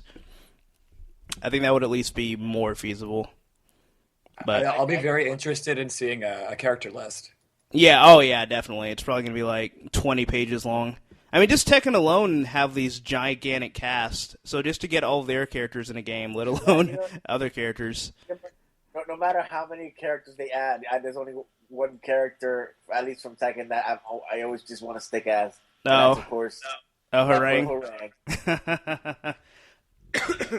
I don't know. To me, it seems like it still has like the same pitfalls of like, because you know, throughout the years, you know, Street Fighter and Mortal Kombat have typically been like the two big ones that everyone's kind of been like, yeah, these are, you know, one day they'll cross over, but they're so different that there would not be a good way to do it. Like, it'd be so weird to see Ryu doing fatalities.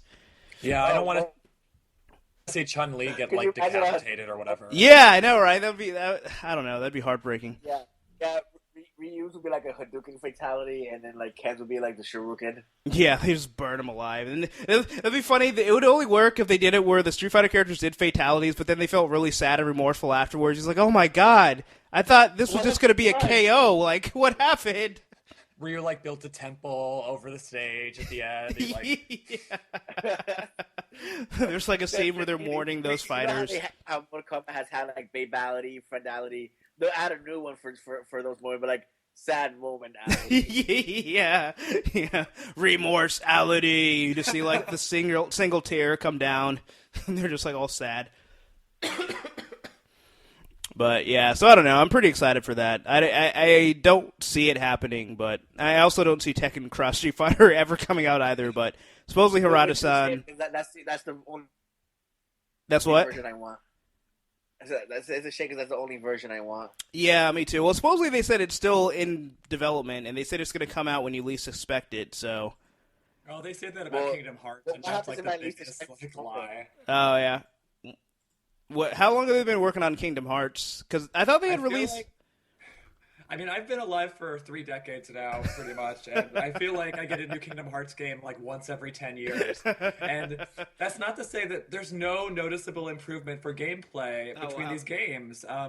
And there's all the spin-offs, and the continuity between the spin-offs makes like almost no sense.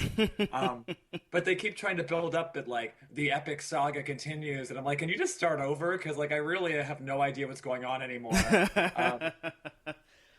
But I'm sure they'll announce like Lilo and Stitch World, and I'll be like, pre-order or something stupid like that. Yeah. Because I could have. Go ahead, Luis. At E3. Okay, because I thought at PAX South they had said something about it. Okay, yeah, Blood Ocean in the chat says they finally announced the Kingdom Hearts 3, but still no release date. So yeah, now I guess they just now finally decided, like, yeah, we should probably get to work on this game. It's been about 10 years. This is our usual window. Well, it was announced last year. Go on. Yeah, they announced it last year. Was it last year, 2 years ago at E3? Oh wow. That now in production, Kingdom Hearts 3.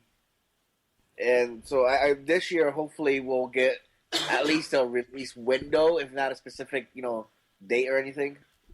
Maybe they're to develop the game. It takes about a year for them just to localize it and just do all the voice work again, because it's like 7 million voice actor characters. Yeah, well, I don't know if all the voice actors are done. I know the one who voices Goofy, his work is apparently done because. Like a month ago, he's like, "Oh yeah, I just finished the voices, and apparently the game's coming out at the end of the year." I feel like it's. Go ahead. Oh, the guy who does Goofy must be like, he must be in like his 60s or something by now. And I just love the idea of him in like a soundstage, like, "Gosh, Zora, like we gotta get those heartless," or like just over and over and over again. Gosh. Yeah, he's probably just like, can you just use the old recordings? I'm tired of saying these lines. Or can you at least explain to me what I'm saying at this point? It's like the Simpsons where it's like, we did the Jiminy Jilliker scene 30 times. Yeah, it's one of those things where like I'm sure those actors are grateful to always have work, but at the same time, yeah, I'm sure they're probably tired of doing it after a while. It's like, please make the hurting stop. So. The next topic we have here is near and dear to my heart. So first of all, I'm glad Go ahead. Game of Thrones? Yes, Game of Thrones. So first of all, I'm glad I found the link that I found because I almost clicked on because later on I found the clickbait link that would have thrown me into just a rage and I probably would have destroyed my apartment. So I'm glad I found this one. Blood Ocean says 24. Now this time it's not 24. This is my other love. But basically, for those of you that are fans of the books, go ahead, Luis. Now I have to know what was that other link about. Oh, don't worry, I'll get to it and rage on it in a second. So everyone that are fans of the books of Game of Thrones, not just the TV show. The TV show's at least coming out on the schedule. We can at least know when to expect it. But for those who've been waiting on book 6 and thought like, this is the year, it's finally coming out, 4 years in the making. Obviously, that's not going to be the case, and they've at least officially confirmed. Just don't even try and get excited. It's not coming out this year. So, well, it's a bummer. It's not shocking. I mean, it's like if you stepped on glass, you're like, oh God, my foot's cut. I didn't expect that to happen. So, I mean, at least it's not a shock at all. So maybe we'll have next year to look forward to, but it's still like kind of a bummer. But what sucked is that, I don't remember what website it was, but they were just like, big announcement for Game of Thrones fans about George R. R. Martin's next book. And so it was written in such a way that you think that they're going to finally announce that the book is coming out. And then you click it just to find out that they've officially announced that it's not coming out. And I just remember reading all the comments and everyone is just raging. And, I've read the comments before the link because I'm like, I already know what this is going to be. This is just going to be there to pee on everybody's parade. But there is a little bit of a silver lining. This just sounds like Kingdom Hearts 3 all over again. Yeah, pretty much. Maybe George R. R. Martin just, hangs out with those guys. And you're like, yeah, are we ever going to get our work done? Nah. Let's go do something else instead. I feel like all those are going to come out at the same time, and so is Half-Life 3. They're just going to make, a combo pack of things that people have been waiting for the last decade.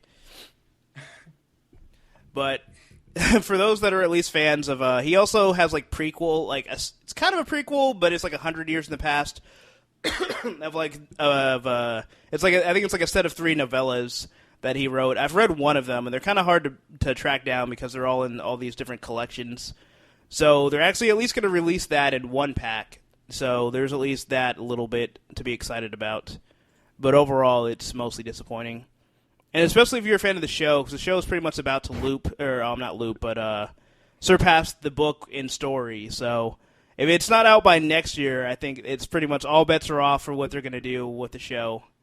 And they're probably going to spoil, everything that's going to happen in the book. So, that kind of sucks. I think they're going to go the Dragon Ball Z route with it, and it's just going to be characters, sharpening swords for, 9 episodes. They're going to have the ghost of Ned Stark just powering up. I've come back from the dead! Ah! Oh, man. I don't know. They could do filler. They've talked about doing a prequel in between seasons to try and fill the gap.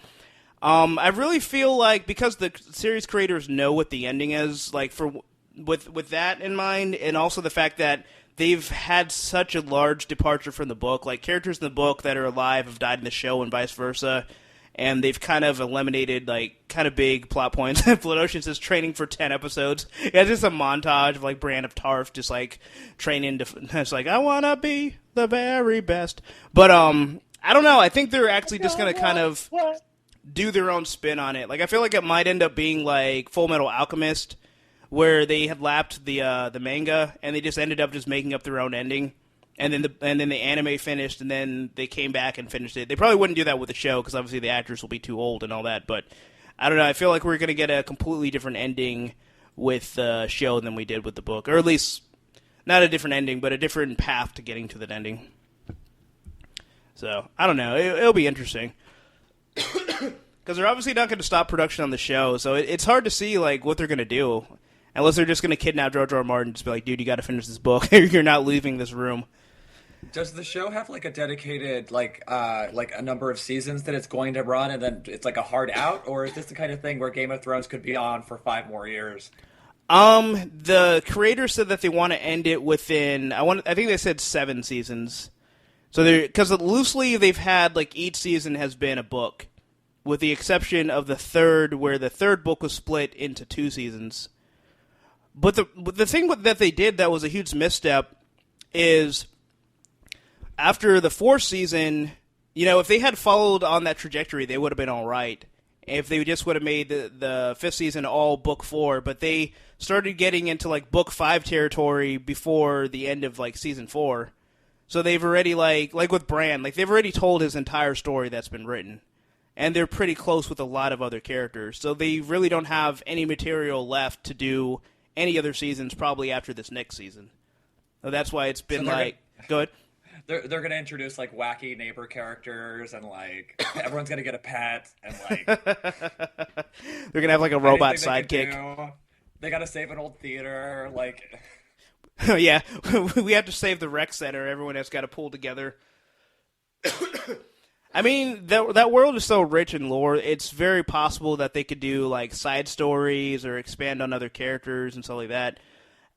I don't know. I just feel like having them knowing that they didn't have the material to continue it. It seems weird because I feel like they've really rushed things. Like there's a lot of other segments that they could have focused on for longer and not gotten through the material as quickly. So I don't know. Yeah, they're probably just gonna have to do something off the wall or just kind of make everything up as they go along. So I don't know because they've cut out major characters that easily could have carried on the series for a lot longer. But I don't know. I don't know what their plan was, but hopefully it's a good one because they've got themselves in quite a corner. And this is going to be like 2016, the new book's coming out, and we knew it was coming out the whole time, but we just wanted to fuck with you guys. So, I don't know. I kind of hope that's the case, as infuriating as it would be. There's another book, right? There's like at least 2 more books, right? So we're going to have this problem with Game of Thrones, the series, forever. Like we're just, right? It's just like there's no fixing it. You just have to just keep hoping that he finishes the book. Which I don't know, guys. That's the funny thing because I have hope that the 6th book will come out hopefully next year. I have no hope for the 7th book. Like it just seems so far off. Like the fact that it's taken him like at least 5 or 6 years in between books, like on average. By the time the 7th book comes out, like there's no way the show is still going to be on. Like they're just going to have to just figure out whatever they're going to do. Like that one, like I have a smidgen of hope that the 6th book will come out in line with the TV show, but yeah, the 7th book, it's like, and that book comes out in my lifetime, I'll be happy. Like I have zero optimism for that thing coming out in any timely manner. Do you think that the final book will come out in George R.R. Martin's lifetime? I really hope so. I don't know. Like, apparently that's like a question that gets asked a lot, where it's like, please don't die before you finish these books. But I don't know. Yeah, that's a good question. I really hope it does, but I don't know. He's not exactly in the best of shape. But I don't know. According to him, I remember. Yeah, I read an interview and he said that he's in excellent shape. So maybe that can't possibly be true. Excellent shape of what? Right. Well, round is a shape, so that counts. I don't know, but hopefully he has some type of like fountain of youth where he can just continue to live. To maybe he has a Lazarus pit in his backyard or something like that. But I don't know. Yeah, it's really one of those things where, it's like, it seems like cruel to be like, don't die because I need you to finish this book. But at the same time, don't die because I need you to finish this book, It's like, and I feel bad because, I mean, I got the most important thing he's doing. Oh, yeah, definitely. Because the thing is, I got into the series like last year. And I already feel like chomping at the bit for the next one. I can't imagine, like, this series started in 1996. 96. And they're just now on book 5, still waiting for 2 more. Like, I can't imagine having started that series way back then and have to go. How many pages is each book roughly? What's that? How many pages is each book roughly? Like 1,100. God. Yeah, that's one reason why it takes them so long. Yeah, these things are like massive, like they're insane. It's one of those things where like I'm not a big reader of books without pictures, and if someone told me like, hey, read this 1,100 page book, I would be like, no, that's not gonna happen. But I tore through those 5 books in like maybe a couple of months, like very quickly. That was probably the fastest I've ever read like any book ever that wasn't like Watchmen. I remember when the Harry Potter books were coming out, it was like a new book every year, and that was insane to me. Yeah. Which it's still kind of unbelievable that she was able to write that much. Oh yeah, definitely. I feel like George R. R. Martin should go to like a writer's workshop with her, and this is how you do books in a timely manner. Yeah, Rick Riordan, who the guy who writes like the Percy Jackson books, he has like 2 different series that he's been writing for like over like I don't know, like over 10 years. He has 2 different series, so he has about like 2 books that come out almost like every year, and like adding them up, it's like they combine to like probably like 1 book for Game of Thrones. Yeah, they're about like 400 or 500 pages each. Yeah, you do get a lot of book for your money, but it's like I don't know. 1996. It's been forever. It's just funny. Like you got like one author who can create like 2 different books a year, or like 2 or 3 different books, and then you got this guy who just like takes like 5 years to make one. I think it was in like 6th grade when the first book came out. You know, it's like it's hard to even fathom. Like, I really want to meet one of his diehard fans that started reading that, and I just want to give them a hug and just console them. Like, it's gonna be okay. You probably have to go to like the cemetery. I'm guessing. yeah, you just put another headstone. Don't worry. Just dig up the grave, open the casket, just hug their skeleton. Yeah. I'm so sorry. They really weren't even dead. They're just waiting in there. Like, thank you. Finally, I've been waiting for this for years. This is dust all the dust. I think this is where I was going to be by the time this book comes out anyway, so I just, had a jump start. Yeah, they really were just, like, cryogenically frozen. Like, yeah, the real estate here is a lot cheaper, so I just thought I'd hang out for a while. So, Blood Ocean 07 in the chat asks, if the Telltale game is related to the book at all. Not really. It's related to the series. The Telltale game, for those that don't know, like, if you play the Telltale games, they've made I think it's like Wolves Among Us, and they made the Walking Dead game. It's more of like an interactive movie than it is like a video game as far as the gameplay. But it ties directly into the show. Like, the characters are even voiced by the same voice actors. They're rendered to look exactly like the show counterparts. So it definitely takes after the show more so than the books. It could even be in continuity. I don't think that it officially is, but nothing that has happened so far contradicts anything that's happened in the show. So that answers that. And I think the latest chapter came out today, but I have not had a chance to play it yet. But I'll have a review by next week because I am definitely playing that tomorrow instead of being productive. So there's that. Congratulations. Thank you. My productivity, RIP to you. So, we have one last topic here. So, we had discussed this before we started the show. The Power Ranger actor arrested in a fatal sword attack. So, yeah. Let's see, what's this guy's name? Ricardo Medina was jailed Sunday in the death of Joshua Sutter. So, apparently, I know, it's just crazy. Like, I remember when I was reading through, like, my Facebook feed, and this is what popped up. I didn't really pay that much attention to it until, like, the 10th time I saw it. I'm like, all right, I guess I should click on this because I'm not going to stop seeing it. It's almost like it's like until you look at the article, I feel like it's just going to keep spamming it at you. Yeah. So, first of all, I don't even know who this guy is. Like, I guess he was the Red Ranger, like, I don't know, like the 4th Red Ranger or something. Yeah, he's no Red Ranger I know. Yeah. Yeah. The Red Ranger I know wouldn't do this. He wouldn't be in this predicament. First of all, he would have used his Zord. Yeah, he looks familiar. I might have seen him in the one he was in. I'm not sure. His face looks familiar, but yeah, this was just surprising when I heard about it. It says he's best. Looking at his Wikipedia page, he's best known for. First of all, best known. I'm sure it's a term used loosely. Best known for his role as Cole Evans, the Red Wild Force Ranger on Power Rangers Wild Force. So, oh god, Power Rangers Samurai / Power Rangers Super Samurai. So yeah, so this was like not even like the mainline Power Rangers. This was like the direct to like Laserdisc that apparently came out. So,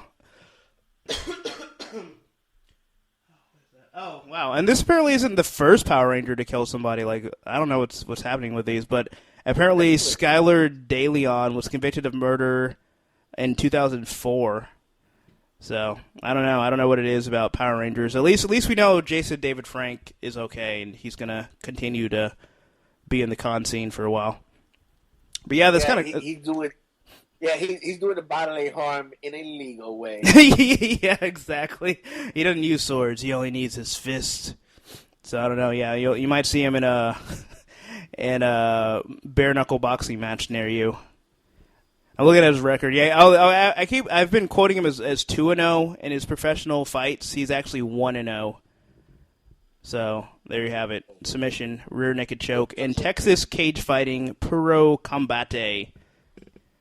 The other 3 were amateur? Was that? The other 3 were amateur? The other 4, actually. He had 4 amateur fights. Oh, okay, yeah, because I heard, like, somewhere that his record was 4-0, but I don't know what was professional, what was amateur. I wonder if he's from Texas, because all of his fights have been in Texas. One of the promotions is called Lone Star Beatdown. Eh, I want to go. I want to go watch that. Lone Star Beatdown, brought to you by Lone Star Bear. Blood Ocean says charging $50 per autograph. Hey, it's not easy to be it's not easy being green. All right, obviously he's got a lot of demands on him. But our other host who's not here tonight apparently it's better than 400 from that Stallone wanted. Stallone charges $400 for an autograph. Yep. Wow. Oh, wow. Okay, so here's some other accolades for the Green Ranger. So not only is he a 7th degree black belt, it doesn't say in what, just quote-unquote martial arts.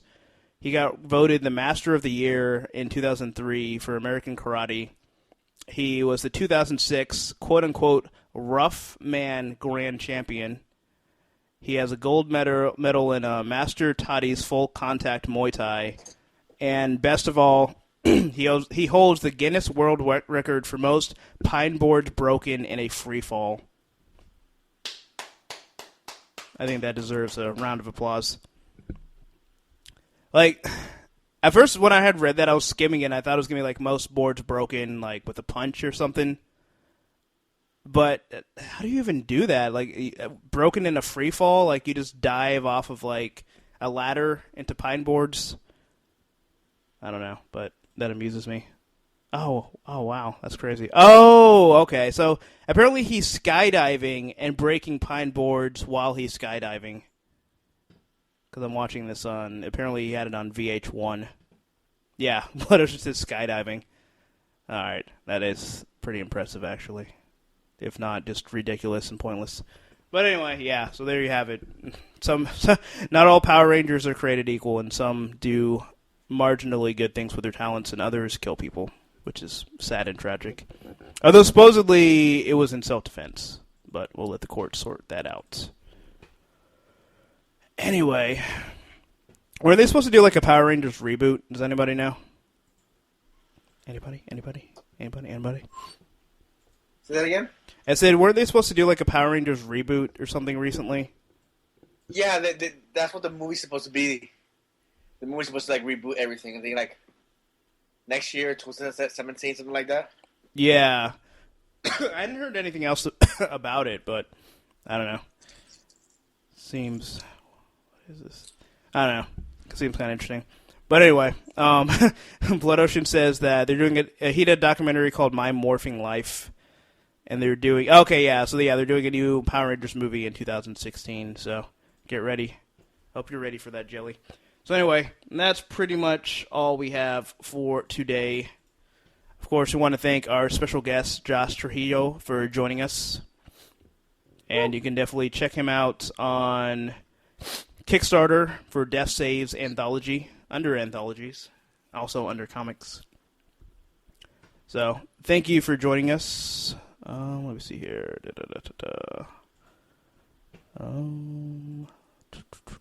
Hey, Josh, you still there? I think we may have lost Josh. I think the Green Ranger may have got him. Wait, I think I'm here. Okay, there you are. Oh. Odd. Thank you for having me. Yeah, not a problem. But yeah, it was a lot of fun. Definitely hope people check out Death Saves on Kickstarter. Well, contribute to Kickstarter and check it out.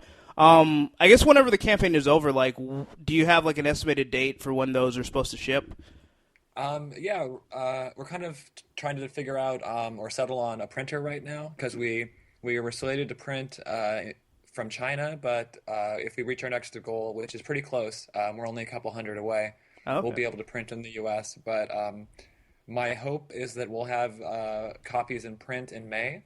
I'm not showing at a particular comic convention that month, but I know a lot of my collaborators are. So if you're in the Midwest especially, there's a good chance you'll see this book being thrown at you or sold to you at a small dealer's table somewhere. Nice. Well, I wish you the best of luck. I hope, the enthusiasm that's there carries on and ends up being, wildly successful. And, just, I don't know, I hope people just really enjoy it. It looks like they're already going to, and it looks like some people already are enjoying it, even though it's not out yet. So I hope that the enthusiasm continues and, you're very successful with this project. Yeah, yeah, thank you very much. Thanks for helping spread the word. Yeah, my pleasure. Yeah, definitely. We're going to repost the podcast. It goes up on Wednesday, so you guys check it out. We'll have links to the Kickstarter and, information about Death Saves and all that. And, of course, obviously join us again next week at 8 p.m.-ish, because we're never on time. And we'll be joined by a special guest, Courtney G-Fly, who I think is still in the chat room. We talk about the mid-season premiere of The Walking Dead. And, of course, obviously, every Friday, you can join Luis on the Comic Bubble at 8 p.m. Central as well on mixler.com/the-comic-bubble. So, so with that, thank you everybody for listening. See you guys next week.